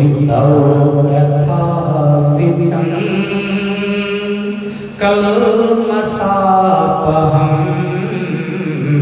कविहीडितं कल्मषापहं। जो आपका ये पवित्र है, ये तपते हुए प्राणियों को नवजीवन प्रदान करने वाला। क्योंकि कोई कितनी भी चिंता में हो, कितनी भी चिंता में ग्रस्त हो, अगर प्यारे भगवान की कथा में जाता तो जितनी देर तक भगवान की कथा को श्रवण करता है सारी चिंता उसकी दूर हो जाती है। और यही नहीं तो आपका जो ये कृपा में प्रसाद है, ये जितना इसको बांटे उतना बढ़ता जाता है, इसलिए इसकी कोई भी बढ़ता भी नहीं है। अन्य के द्वारा, अनुष्ठान के द्वारा कब फल मिलेगा कोई गारंटी नहीं, लेकिन आपका जो प्रभावित है ये तत्काल प्रभाव देने वाला। मज्जन तक पे तक काला काक हो दिख पक्यो तुरंत प्रभाव देने वाला। इसलिए महाराज पलक झुकने के व्यवधान को हम लोग नहीं सहन कर पाते हैं, और आप इतने समय के लिए हमसे दूर हो, मैं कैसे सहन कर पा रही हूँ। और सबसे बड़ा कष्ट तब होता है जब मेरे पैरों में कंटक चुभता है तो मेरा दिल हो जाता है। जो हमको ढूंढने के लिए चलना पड़ रहा है तो आपको भी दक्षिणी के लिए भागना पड़ता हो, आपके पैरों में भी कंटक चुभते हो, ये सोच करके मेरा दिल हो जाता है। इतना कह करके रुदन करने लगी, हे गोविंद हे गोपाल कन्हैया रोलाते हो जी भर रुलाना, कन्हैया रुलाते हो जी भर रुलाना।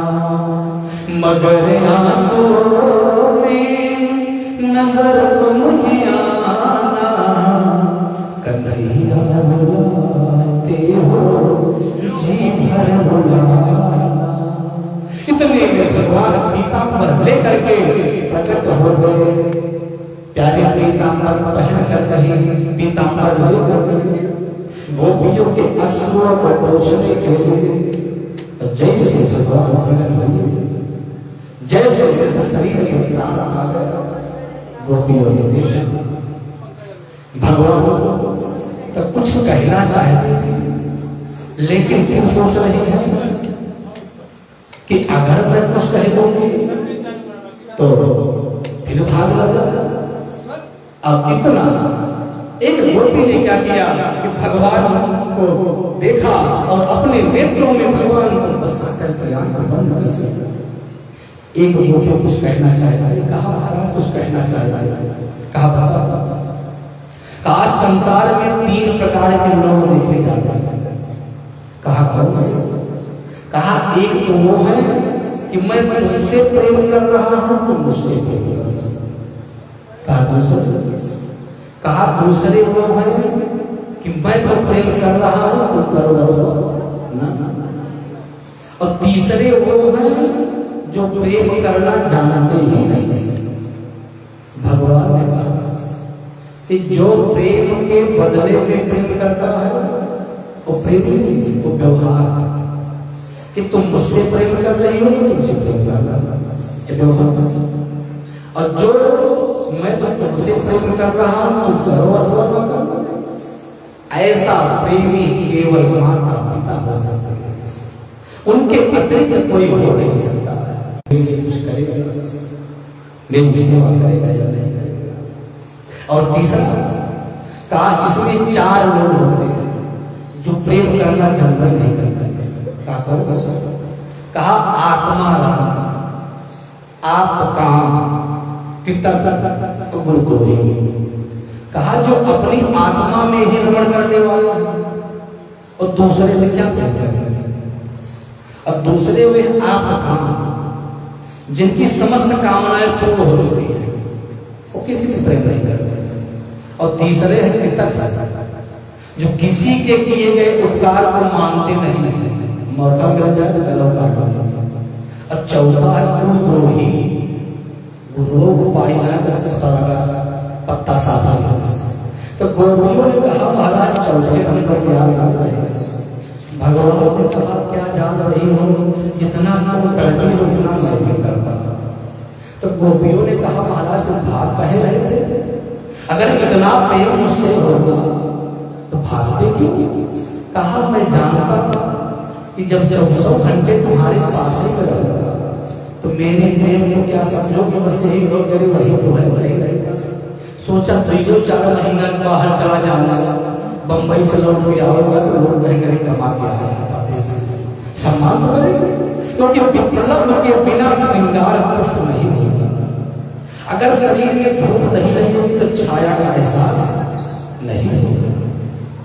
इसलिए मैंने सोचा तुझे बेच रहा। लेकिन गोपियों तुम लोगों ने मुझसे कितना प्रेम किया है, मैं तुम्हारे प्रेम से कैसे कोई हो पाऊं। लेकिन तुम लोग अगर चाहोगे तभी अपने प्रेम से मुझको पूर्ण कर सकते हो। गोपियां पसंद हो गई भगवान की बात। अब जितनी गोपियां थी उतने भगवान बन गए और महाराज प्रारंभ हो गया। और कैसे होगा व्यास का कि पावन न्यासै भुजत विदुहे ससनितै विलासे अपरजन मध्य चक्रकुटै कुंडलै गंडलोलै। कितना सुंदर दृष्टांत दिया है, कितना पवित्र। जैसे सामने बादलों के बीच में गौरवर्ण की बिजलियां चमकती हैं, ऐसे गौरांग गोपिकाओं के मध्य में मेरे गोविंद नृत्य कर रहे हैं। कितना सुंदर दृष्टांत। और दूसरा जैसे आईने को देख करके छोटे छोटे बच्चे उसमें अपने प्रतिबिंब को देख करके नृत्य करते हैं, ऐसे भगवान ब्रजबामाओं के साथ नृत्य कर रहे हैं। क्योंकि भगवान बिंब है, गोपियां बिंब है, दोनों इतने के जब देखा नृत्य करते हुए तो भोले बाबा से नहीं रहा गया। एक दिन भोले भंडारी मन कर ब्रज की कारी वृंदावन आ गए, वृंदावन आ गए। पार्वती भी मना के हारे ना माने त्रिपुरारी वृंदावन आ गए। पार्वती से बोले मैं भी चलूंगा तेरे संग में, तेरे संग में। राधा संग श्याम नाचे मैं भी नचूंगा तेरे संग में। रास रचाए ब्रज में भारी हमें दिखाओ प्यारी वृंदावन आ गए। ऐ मेरे भोले स्वामी कैसे ले जाऊं तुमको रास में, महारास में।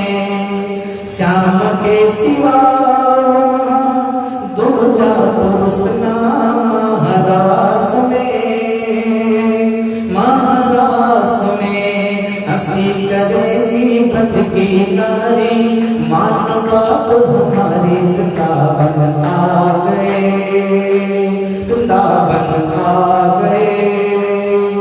ऐसा सजा दो मुझको कोई न जाने इस राज को, इस राज को।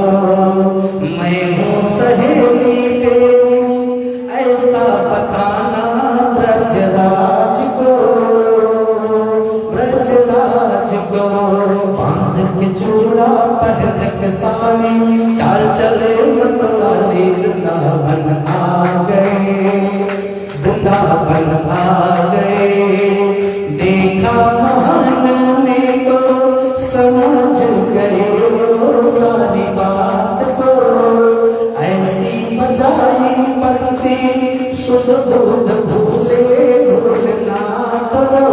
सिर से खिसक गई जब सारी मुस्काए बनवारी वृंदावन आ गए, वृंदावन आ गए। भगवान पहचान लिया तब से इनका कोटेश्वर महादेव का मंदिर का निर्माण करा गया। बोलिए कोटेश्वर महाराज की जय। इस प्रकार से रास्ता बढ़ गया।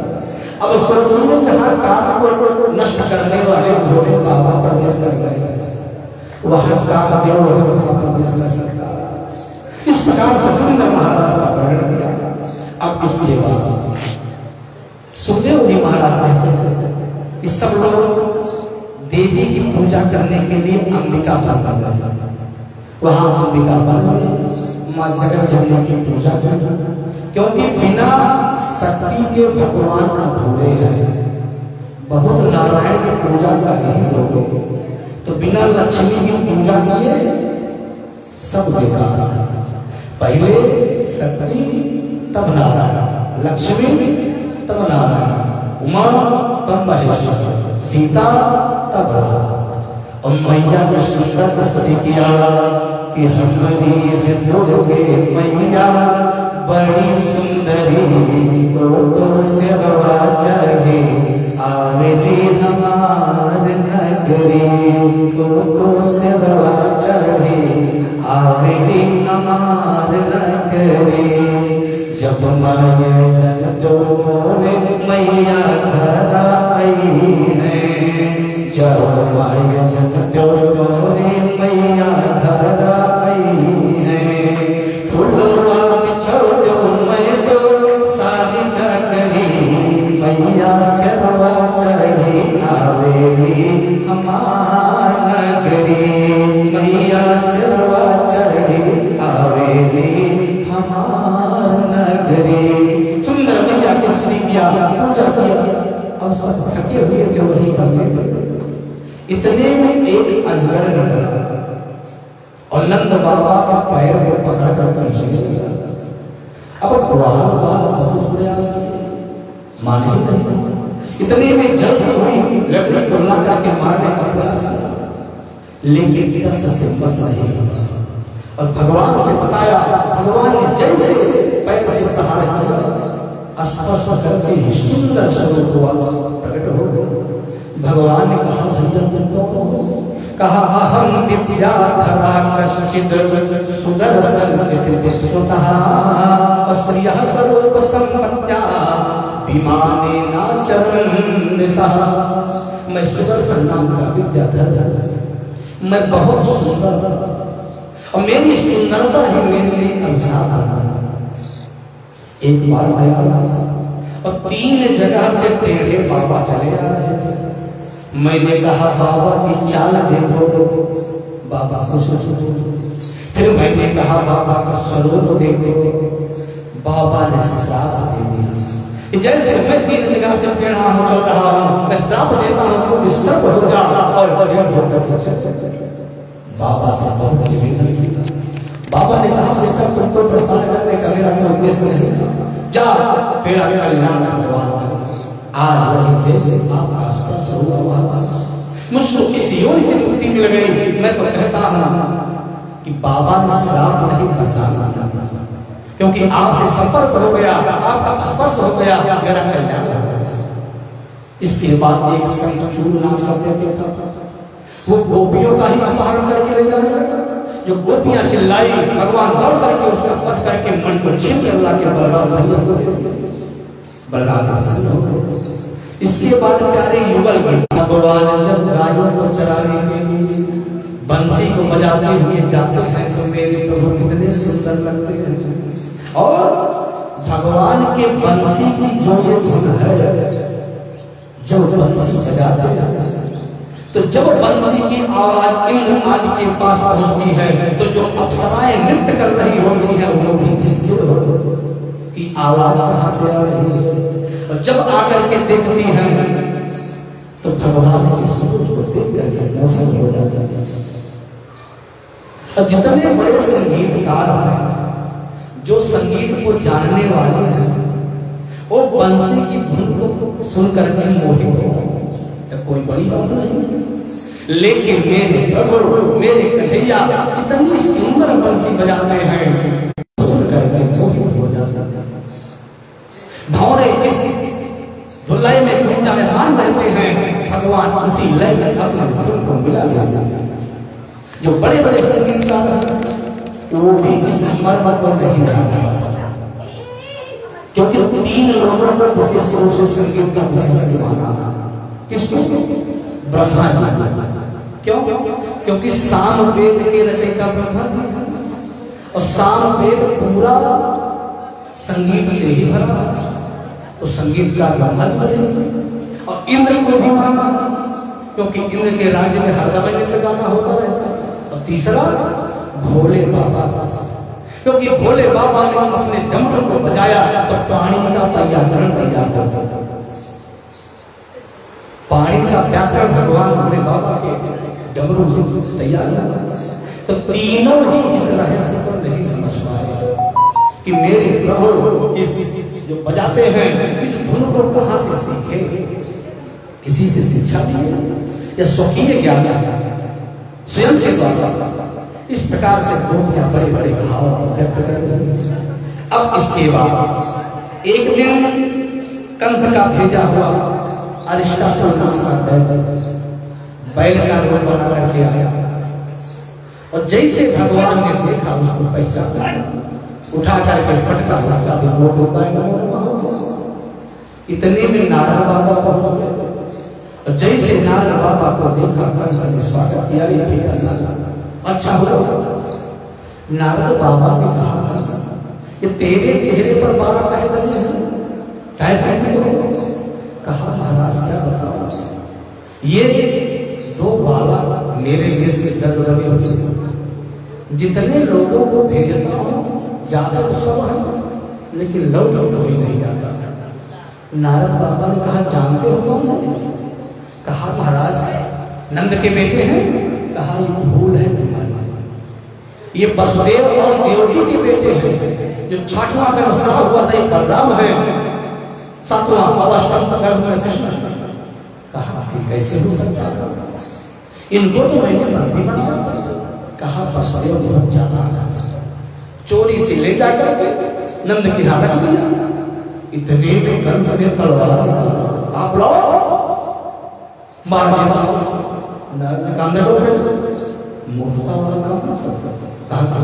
कहा जब तक उसके माता पिता जीवित हैं तब तक वो माता पिता को छुड़ाने जरूर आएगा, और अगर तुमने मार दिया तो बिल्कुल वो आने वाले नहीं। कहा तो महाराज आएंगे कैसे? कहा ऐसा है कि बच्चों का मन मेला ठेला देखने में बहुत लगता है, तो कुछ मेले आदि का आयोजन करो, उसी में बुला। अब वो दोनों आएंगे, सब लोग मिलकर के मारते। नहीं ऐसे भेजोगे सब मारते रहे तो तुम लगते रह जाओगे। दूसरों को भेज करके देव को बुलाया। अब सोच रहा है बहुत सही कह रहे। नारद बाबा से कहा महाराज इतनी अच्छी बात आपने बताया। भगवान नारद ने कहा मैं गलत बात किसी को तो नहीं करता हूं, लेकिन समझे कोई। नारद बाबा चले। अब कंस ने सोचा क्या किया। इतने में एक केसी नाम का कहा महाराज एक अवसर अगर हमको भी दे दो तो हो सकता है न किसी को बुलाने की आवश्यकता पर न जाने की। कहा जाओ तुम भी चले जाओ। केसी नाम का तो घोड़ा बन गया और भगवान ने देखा पहचान। कहा बेटा तुम्हारा भी नाम कैसी है और मेरा भी नाम कैसी है? कृष्णचंद्र। कहा अच्छा होगा। दौड़ करके उसके मुख में मुट्ठी बांध करके पूर्ण मुख में मुट्ठी को डाल दिया, उसका भी गोविंद आए नमो नमः हो गया। अब कंस ने विचार किया कि यह संदेशा लेकर के वृंदावन उसको भेजे तो जो सबका कुछ लड़का हो भगवानों कुछ लड़का, ऐसा कोई और नहीं। तो विचार किया अक्रूर, भगवान दो भेजा अक्रूर को बोलो। अक्रूर ने कहा आपको महाराज बना रहे हैं। अक्रूर ने सोचा कि ये दुष्ट कभी ठीक से बात तो नहीं किया, और इस समय शाम के समय हुआ, लेकिन राजा की आज्ञा है जाना पड़ेगा। और जैसे अक्रूर जी को देखा उठ करके आलिंगन करने के लिए आगे बढ़ा। अब तो अक्रूर की धड़कन दौड़ गई कि ये दुष्ट कितना आओ भगत कर रहा, क्या भाषा बैठा था। कहा महाराज ऐसे हुआ। कहा देखो ऐसा है कि तुमसे तो कोई बात न छिपाता नहीं, मैं यहाँ पर मेले का आयोजन करता हूँ और उसी में मलयुद्ध की व्यवस्था करता। तो मैं सोचता हूँ कि वृंदावन में कृष्ण और बलराम युद्धा और तुम वहीं चले जाओ, उनको निवास चले जाओ। अक्रूर महाराज ने सोचा कि इस दुष्ट को मालूम हो गया है कि मेरा काल कृष्ण और बलराम है, और उसके बाद भी काल को घर में बुला रहा। अक्रूर जी महाराज ने कहा जीव यह व्यक्ति योजना तो बहुत बड़ी बड़ी बनाता कि मैं ये कर डालूंगा वो कर डालूंगा, लेकिन उसमें सफल कितना होता है इस समझ पर। कहा महाराज जाओगे कैसे, मेरे पास साधन नहीं है। कंस ने अपना रथ उठा, अब शाम को रात में विश्राम किए और प्रातः काल सुबह हुई तो सुबह से ही रथ को लेकर निकले। लेकिन प्यारे रथ तो तब चलेगा जब कोई चलाएगा। अक्रूर जी महाराज रथ में बैठ एक बार चला और नेत्र बंद के भगवान के भजन मस्त रहे। फिर से घोड़े खड़े, फिर याद आए, फिर घोड़े को चल, फिर शाम हो तो रथ तो चले गए, कोई चलाएगा। सुबह के निकले हुए शाम को वृंदावन पहुंचे। जबकि कोई पैदल भी जाए 4 घंटे में सब पहुंच जाएगा।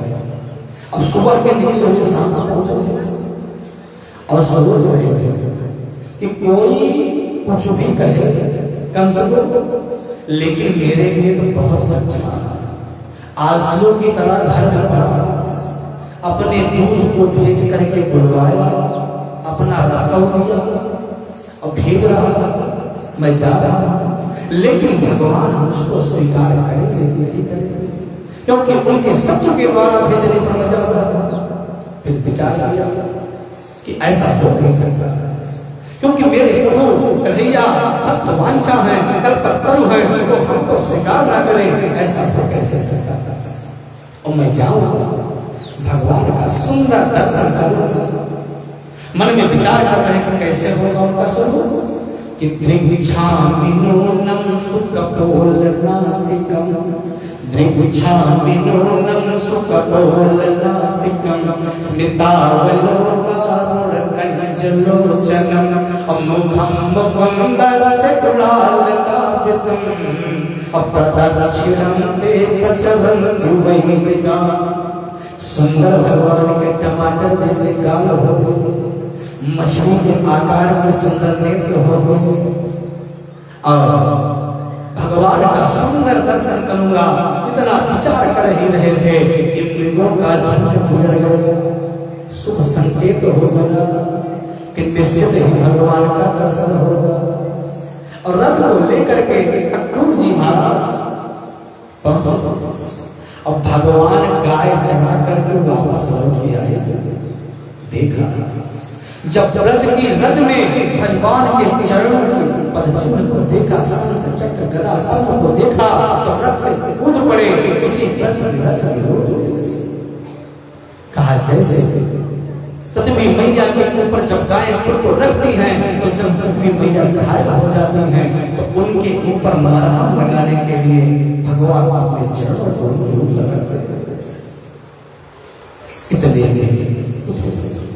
अब जैसे भगवान नंद भवन पहुंच रहे हैं तो देख रहे हैं भगवान कृष्ण और बलराम गाय को दूधने की व्यवस्था कर रहे हैं कि ददर्श कृष्ण राम चा ददर्श कृष्ण राम चा प्रजे गतौ पीत नीलांबरधरौ संपदो रे क्षण। भगवान कृष्ण के सावरे तल पर पीतांबर और बलराम जी के गौर वर्ण पर नीलांबर लगा गाय को दूधने की व्यवस्था कर रहे हैं। दोनों भैया हाथ में लिए इतने में अक्रूर जी महाराज पहुंचे और भगवान के चरणों में लौट गए।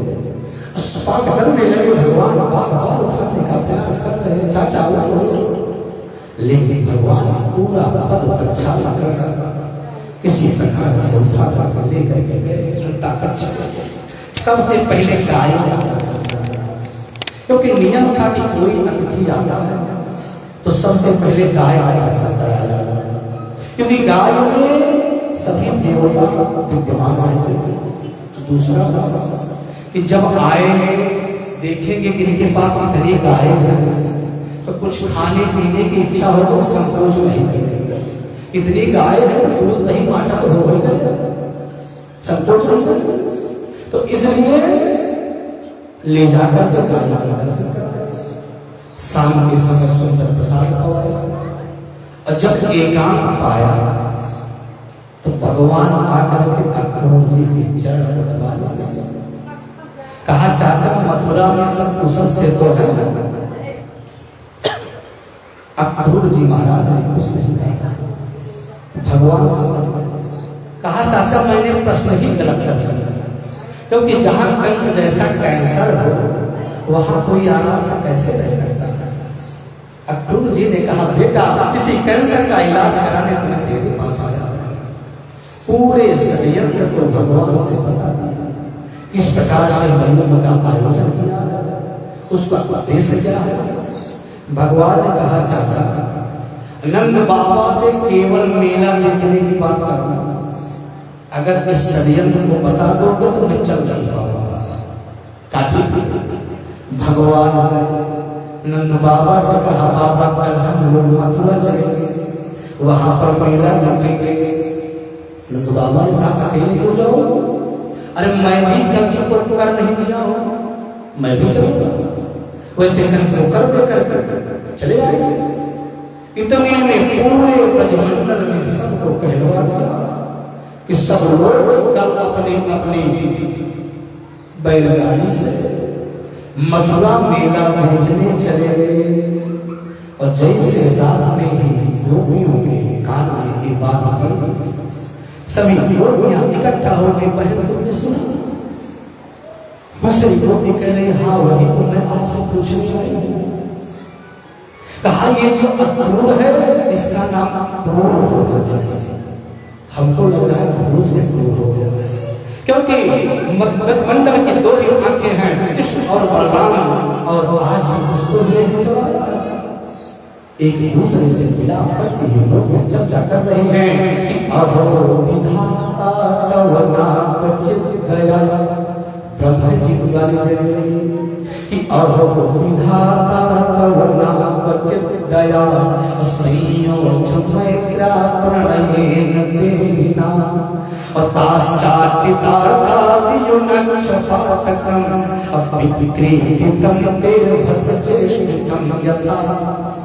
अहो विधाता तुमको थोड़ी सी विद्या नहीं है, अभी हम लोग तृप्त नहीं हुई हैं और फिर इस अक्रूर को लेने के लिए जैसे छोटे छोटे बालका के खिलौने को बनाते हैं और जब मन भर जाता है तो पैर से मारकर उसको फोड़ देते हैं।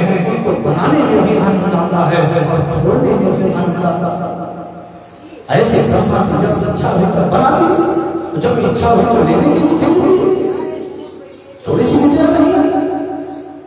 एक गोपी ने कहा, बहन कुछ भी हो जाए मैं कर्तव्यों को जाने नहीं, क्योंकि प्रीति मोहन से की इस भरोसे पे 4 दिन जिंदगी के गुजर जाएंगे, 4 दिन जिंदगी के गुजर जाएंगे। क्या भरोसा था ये वक्त भी आएगा, वादा कर के हम से मुकर जाएंगे, वादा कर के हम से मुकर जाएंगे। कल जो राहों में वो इत्तफाक न मिले, सुन के अर्ज़ू तमन्ना शर्मा गए। मुस्करा के कहा रास्ता छोड़ दो, हमको जब दीर हम अपने घर जाएंगे, हमको जब दीर हम अपने घर जाएंगे। प्रीति मोहन से की इस भरोसे पे की 4 दिन जिंदगी के गुजर जाएंगे। कहा भाई कुछ भी, लेकिन मैं जाने नहीं दूंगी। दूसरी गोपियों ने कहा, स्त्रियों का सबसे बड़ा लज्जा है, मैं क्या करूंगी, सब लोग क्या कहेंगे। कहा कुछ भी हो जाए, लेकिन जब मेरे प्राण प्यारे ही नहीं रहेंगे तो मैं लज्जा करेंगे क्या करूंगा। सुखम प्रभाता रजनी,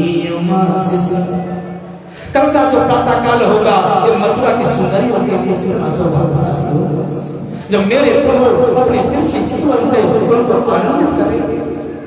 और मैं कितना दुर्भाग्यशाली हूँ कि हमको छोड़ फिर जा रहे हैं। कुछ भी हो जाए लेकिन मैं जाने नहीं, सामने खड़ी हो जाऊंगी, लेट जाऊंगी, लेकिन कुछ भी हो मैं अपने प्राण प्यारे को जाने नहीं। बैलगाड़ी से तैयार और रथ को लेकर के चल और क्रूर जी महाराज भगवान को बैठा रथ को आगे बढ़ाने लगे। इतने में गोपियों के शब्द का बार फूट गया, आकर के रथ के सामने खड़ी हो गई। कहा मैं बिल्कुल नहीं जाने दूंगी कि मत जा कन्हैया हमरो, आज दिल तोड़ के देख ला नजरिया से एक बार मोड़ के। मत जा सवरिया हमरो, एक बार मोड़ के देख ला नजरिया से एक बार मोड़ के। तेरी बिन श्याम मुझे नींद नहीं आती है, सारी सारी रात तेरी याद सताती है। मत जा सवरिया हमरो, आज दिल तोड़ के देख ला नजरिया से एक बार मोड़ के। याद आता है तेरा मटके को तोड़ना, बाहें पकड़ कर मेरी चूड़ियों का तोड़ना। मत जा सवरिया हमरो, आज दिल तोड़ के देख ला नजरिया से एक बार मोड़ के। भगवान ने समझाया इस सुख के बाद दुख आता रहता, संयोग के साथ वियोग आता रहता। आज मैं जाऊंगा, कल मेला देखूंगा और परसों लौट करके वापस आ जाऊंगा। और जैसे गोपियों के कान में ये सब पड़ा कि परसों वापस आ जाएंगे, उनको आशा हुई। सोचा कि अगर मेरे प्राण प्यारे वहां जाने से प्रसन्न होते हैं तो हमको हम जाना चाहिए। गोपियां रास्ता छोड़ दी। क्रूर जी महाराज अपनी तेज से रथ को चलाया, जल्द से आंखों से ओझल हो गए। अक्रूर जी महाराज सोच रहे हैं कि ये गोपियां अपना प्राणधन मानती हैं और कंस किस उद्देश्य के लिए बुलाया है मैं जान नहीं रहा। अगर कहीं कंस ने मार दिया तो मैं गोपियों को क्या जवाब दूंगा? ये तो मुझको छोड़ने वाली नहीं। इतने में यमुना महारानी के पास पहुंचे, सोचा क्या स्नान करो। भगवान कृष्ण और बलराम को रथ में बैठा कर स्वयं यमुना जी ने डुबकी लगाया।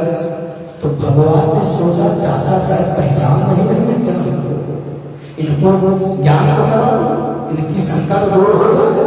और जैसे डुबकी लगाया भगवान जल में उठा, फिर ऊपर देख रहे तो भगवान हाथ में बैठे, फिर डुबकी लगाए तो जल में दिखाई दे रहे। जैसे रामावतार में यहाँ वहां कोई बाबा को देखा, आज वैसे अक्रूर जी महाराज फिर उठे तो रथ में बैठे। भगवान ने कहा चाचा क्या बात है, बहुत ध्यान से देख रहे हो? कहा और नाटक मत करो, मैं पहचान गया आपको। कहा कौन हो? कहा न तो उसमें हम कातिल है न तो उसमें हम कातिल है तुम और नारायण पूर्व समागम यज्ञना विजाता नरपिंड कोसा ब्रह्मा विनाशी वियत ऐसे लोग।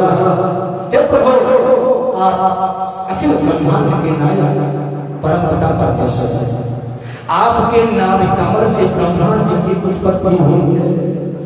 आप ही बराह अवतार धारण करके पृथ्वी को हिरणाक्ष के चंद्रों से मुक्त किया। कुछ भी हो लेकिन तुमको तो मेरे यहाँ चलना पड़ेगा। भगवान ने कहा चाचा आपका घर तो अपना घर है, पहले मामा से तो मिल लिया जाए। अब अक्रूर जी महाराज रथ को लेकर के मथुरा में प्रवेश किए। नंद बाबा ने कहा भैया इतनी सुबह में निकले अब पहुंच रहे हो, कहाँ रुके?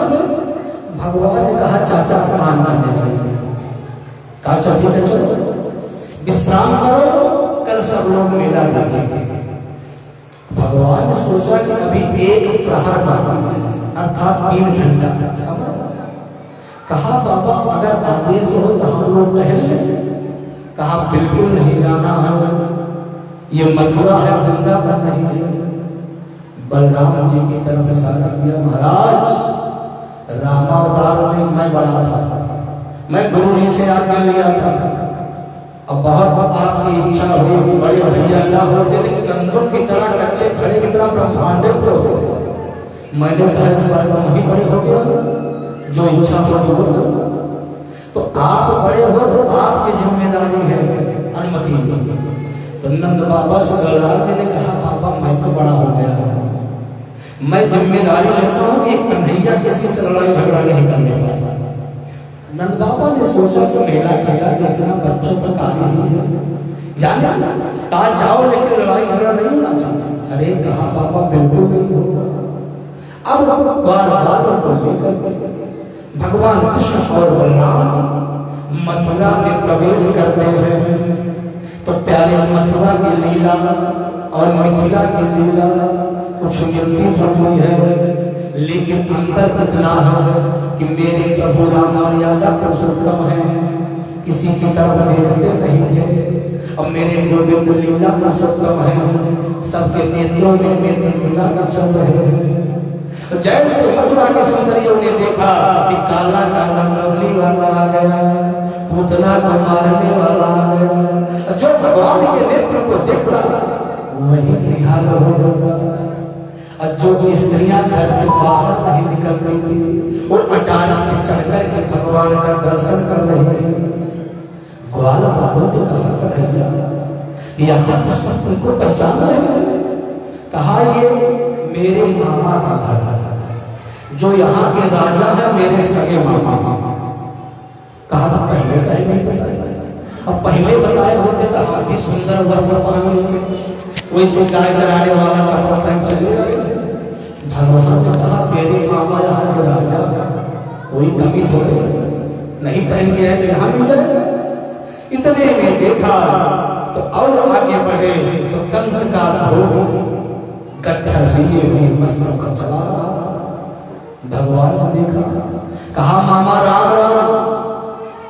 भगवान की तरफ देखा, कहा भैया ये नया भांजा कहां से पैदा हुआ? कहा तुम कौन हो? कहा यहाँ के राजा मेरे सगे मामा। कहा तुम ही तो हमें कुछ बोल रहा हो? कहा हाँ मामा मैं ही। कहा तुमको मालूम नहीं है इसलिए बुलाए हैं मामा तुम्हारे? कहा वो तो सब ठीक है, लेकिन कुछ वस्त्र हमको भी तो दे दो, मैं भी पहन। इतने में उस राजा ने कहा गाय चराने वाले ग्वाले राजा के वस्त्र पर क्यों पहना? भगवान ने कहा रामादास ने पीछे पड़े, तुम्हारे ही कारण मुझको अपनी प्राण प्रिया प्रियतमा जानकी जी को क्या किया और यहाँ भी कोई पीछा नहीं छोड़े। इतने में क्या किया कि वज्र से कराते सिरह का याद पाते कर अग्रेण हाथ को अग्रभाग से अर्थात नाखून से मारा, गला काट गया। जितने धोबी थे सब गट्ठर फेंक फेंक कर भागे। भगवान ने कहा ग्वाल वालों छांट लो अपने मन का। अब सबने एक एक वस्त्र लेकर पहना। कहा जो बचा है बांटते चलो, सब लोग। अब जैसे सब लोगों ने वस्त्र पाया, सबकी दया भगवान के ऊपर हो गई। देखो छोटा छोटा बालक है, इनको दुष्ट से मार डालेगा। भगवान कहते अंदर से सब मेरी तरफ है, केवल कंस के भय से कोई कुछ कह नहीं पा रहा, बाकी सब अंदर से मेरी तरफ है। अब वस्त्र पहनकर चले तो ग्वालपाल ने कहा महाराज कपड़ा तो हमारे समझ में नहीं आ रहा। आज पहना हूं इतना ढीला डाला, रास्ते को साफ करते हुए चल रहा। भगवान ने कहा चलो व्यवस्था हो गई और आगे बढ़े तो दर्जी दिखाई पड़ा। दर्जी ने कहा महाराज अगर आदेश हो तो मैं इसको बिल्कुल फिट कर दूं। भगवान ने कहा इससे अच्छा क्या? सब कपड़ों को लेकर के काट कर जैसा फिट कर दिया। ग्वाल वालों ने कहा भैया अब तो बिल्कुल राजकुमार जैसा लगा। भगवान ने दर्जी से कहा भैया तुमने ग्वाल वालों को पसंद कर दिया, बोलो क्या चाहते हो? कहा महाराज धोबी को क्या दिया मैंने देखा, हमको कुछ नहीं चाहिए, केवल आशीर्वाद चाहिए, दे दिया। और तो ग्वाल वालों ने कहा कन्हैया जब तक ब्रजवासियों के गले में मोटी सी माला ना हो सब बेकार, क्योंकि ब्रजवासी माला के इतने शौकीन होते हैं कि अगर कोई ना पहनाए तो स्वयं खरीद करके भगवान को बुझा करके धारण कर देते। तो भगवान ने कहा चिंता मत करो उसकी व्यवस्था होगी। तो भगवान का प्रिय भक्त सुदामा नाम का माली था मथुरा में, लेकिन भगवान और किसी के यहाँ नहीं। सुदामा नाम का माली के यहाँ जब भगवान ने देखा तो प्रसन्न हो गया। एक मोटी सी माला ला करके भगवान के गले में डाल दिया। जितने ग्वाल थे सबके गले में ला करके एक एक माला पहना दिया। भगवान ने विशुद्ध भक्ति का वरदान दिया। आगे ग्वाल वालों ने कहा कन्हैया जब तक मस्तक पर पूरा कापड़ चौवा चंदन न लगा हो तब तक सब बेकार है। कहा भैया उसकी भी व्यवस्था हो गई। आगे बढ़े तो एक मुख्य मार्ग पर 3 जगह से टेढ़ी मुंगरी हाथ में चंदन का कटोरा लिए हुए आ रहे। भगवान ने कहा ऐ सुंदरी अब ऐसा संबोधन जीवन में भी सुने नहीं, कोई कहा ही नहीं। उलट कर देखिए, कहा मुझको कह रहे हो? कहा हाँ तुम्ही को कह रहा है। कहा क्या कहा? भगवान ने कहा सुंदरी कहा तुम कौन हो? अब देखिए जो भगवान ने उसको सुंदरी कहा तो वो भी भगवान को सुंदर कह रहे हैं। भगवान ने कहा तुम कौन हो देवी? कहा दास्यास्महं सुंदर कंस सम्मता, दास्यास्महं कंस सम्मता, अत्रिपत्नामहमुनिकर्मणा। हे सुंदर मेरा नाम कुब्जा और मैं भोजपति कंस को चंदन लगाने का कार्य करती हूँ। मेरे द्वारा घिसा हुआ चंदन भोजपति कंस को बहुत प्रिय है। भगवान ने कहा क्या यह चंदन मुझको आज मिल सकता है? मैं यहाँ के राजा कंस का भांजा। उस सैरथी ने कहा महाराज ये तो मेरा सौभाग्य है कि अगर मैं ये चंदन आपको लगाऊं। भगवान ने मस्तक झुका दिया, अपने हाथों से चंदन लगा दिया। जितने ब्रजवासी थे सबने से झुका कर चंदन को ग्वाल वालों ने कहा कन्हैया कितनी शीतलता है इस चंदन में, कितना प्यारा चंदन है। कटोरा खाली कर दिया। भगवान से कहा मैं जानता हूं तुम जन्म से इतने कंजूस हो कि 1 रुपया देने वाले नहीं हो। बेचारी अगर कंस के दरबार में गई होगी, वहां चंदन लगा दे कुछ इनाम होता और तुम कुछ देने वाले नहीं। भगवान ने कहा ऐसी वस्तु नहीं होता कि शायद कोई दे सकता। कहा क्या दो? कहा अगर मैंने इसको सुंदरी कहा है तो सुंदरी बना लूंगा। दाहिने पैर पर बाएं पैर का अंगूठा रखा और बाएं पैर पर दाहिने पैर का अंगूठा रखा। बलराम ने कहा कन्हैया ये मथुरा है, वृंदावन नहीं है। कहा महाराज जान रहा। ग्वाल वालों ने कहा कन्हैया तेरी जोड़ी तो फट गई, तू 3 जगह से टेढ़ा, ये 3 जगह से टेढ़ी। कहा इसके साथ बलरक्षक मेरा पहले हो गया था। कब हुआ था? राम अवतार में कि तुम सम पुरुष मौसम नारी और यह संजोग विधि रचा विचारी। कहा परीक्षण पहले हुआ था, यही बात है। जैसे मुट्ठी पर हाथ लगाया धीरे से ऊपर किया हुआ 3 जगह से, लेकिन अब मालूम हुआ कि ये तो जादू कर रही है। जन्म की 3 जगह से ऊपरी आज परम सुंदरी बन गई। समझ गए कि हो ना हो ये भावी राजा है। अब जिसके पास जो था उसी से स्वागत कर रहे हैं। कोई इलायची भेंट कर रहा है, कोई लौंग भेंट कर रहा है। इतने में भगवान परशुराम जी के द्वारा प्रदत्त और महाराज के धनुष को छूने आया हुआ। भगवान ने कहा मेरे मामा का धनुष है और तुम रोकने वाले कौन होते? ग्वाल वालों ने कहा कन्हैया वही पूतना वाला हाथ दिखा दो, चिंता मत करना मैं हूं।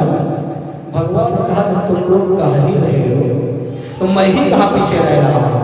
तो भगवान ने क्या किया कि करेण पावेन सलीलम मुद्धितम और सज्जम चक्रित्वा निमिषेण पश्यताम। निमिषेण के पलक, तो पलक झपकते ही देखते ही धनुष को जैसे उठाया तो टुकड़ों में विभक्त हो गया।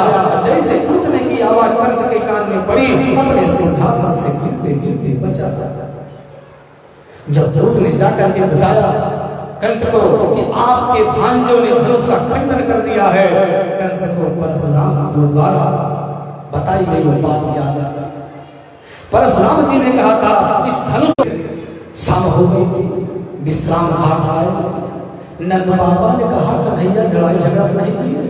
कहा बाबा बिल्कुल झगड़ा नहीं किया, रात में विश्राम। अब कंस रात में नींद कहाँ होती है, लेटा प्रातः काल हुआ। अब इसके बाद नंद बाबा ने कहा भैया कन्हैया चलो। कहा बाबा आप चलिए। रंगभूमि में सबको बैठने की व्यवस्था के स्थान पर बैठ गए। और जब भगवान कृष्ण और बलराम निकले मुख्य द्वार पर हाथी को लगा दिया। भगवान ने कहा ऐ महावर हाथी को हटाओ, सुनवाई नहीं किया। फिर भगवान ने कहा कि अम्बस्थ मार्ग देह पत्रम माचिरम अन्नोचेत सकुंजरम पाद्य नया। सुखदेव बाबा से राजा परीक्षित ने पूछा महाराज कि भगवानों के हाथ से मरे वाले यमराज के हाथ जाए? कहा यम शासन का मतलब जहाँ यम नियम संयम का पालन करने वाले जो वेद मुनि जाते हैं वहां दोनों भाइयों ने प्रहार किया। हाथी और बलराम जी से कहा भैया एक लाख हमको दो। क्योंकि जो सुनवई अल्लाह नाम संग राम नरवरा स्त्री राम स्मरो मूर्तिमान गोपाल नाम सजनो सदाम क्षिति भुजाम सास्तहस पित्रो शिशुः मृत्यु भोजपते विराज विदुषाम तत्त्वं परम योगिनाम अप्रश्रीणाम देवेति विदितो रंगम गतः साग्रजः अग्रज सहितः बड़े भाई के साथ जैसे प्रवेश किया। प्यारे इस मंत्र में जितने भी रस जैसे रामचरितमानस में यस्याम के विभाग भूगर सदा देवा पदा मस्तके बाले बाल धनुर्धनुष करणम यस्यो रसगा सभी रस एक साथ करना चाहते थे। आज वैसे किसी जब पहलवानों ने भगवान को देखा जो राजा महाराजा बैठे हुए थे तो उनको श्रेष्ठ शासक दिखाई पड़े वीर रस।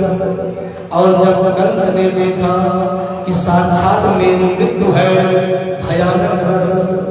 और जब देवकी और वसुदेव ने देखा कि जो छोटा सा बालक था मैंने जिसको छोड़कर आया था आज के 11 साल में इतना बड़ा हो गया है, मैं कितना दुर्भाग्यशाली हूँ, ना तो उसके पास जा पा रही हूँ ना उसको अपनी गोदी से लगा पा रही हूँ। वात्सल्य बढ़ गया। और जब योगियों ने देखा मुनियों ने देखा कि वही परम ब्रह्म है शांत रस, तो कुल मिलाकर राजा जब देखा इनको गोस्वामी बाबा की वो चौपाई जाकी रही भावना जैसी और प्रभु छोटा सा और तुम मुझसे लड़ेगा। चारों ने कहा महाराज न बालो न किशोरस्तम बलश्च परिणाम बरा लीलये भोहतोयेना सहस्र विपसत्व हो। ना तुम बालक हो न किशोर हो। अभी जिसको बोले आपके हाथी को आपने मारा वो 10,000 हाथियों की ताकत रखने वाला साधारण नहीं। आप बालक नहीं। ग्वाल वालों ने कहा कन्हैया वही पुतना वाला हाथ दिखा तो तुम डर कह रहे हो। तो हाँ भगवान ने कहा जब तुम लोगों की इच्छा है तो हो जाता। चारों से कहा आ जाओ। चारों ने कहा प्रणाम से कि अगर तुम्हारी इच्छा हो तो मेरे भाई मुश्किल से आ जाओ। पर बैठा था बुद्धि बिगड़ गई, कहा इसको बंदी बना लो, वसुदेव को मार लो, कुशेर को मार लो, भले ही मेरा पिता। भगवान ने कहा इसकी बुद्धि खराब हो गई। और तीनों ने क्या किया भगवान ने जैसे छलांग लगा करके कंस के सिंहासन पर पहुंचे। कहा मामा कितने दिनों के बाद मिले, कितना दिन से इंतजार करने के बाद आप मिले हो।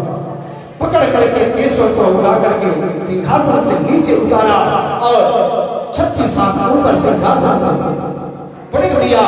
ऊपर से भगवान उनके ऊपर कूद गए, प्राण पखेरु सब उड़ गए।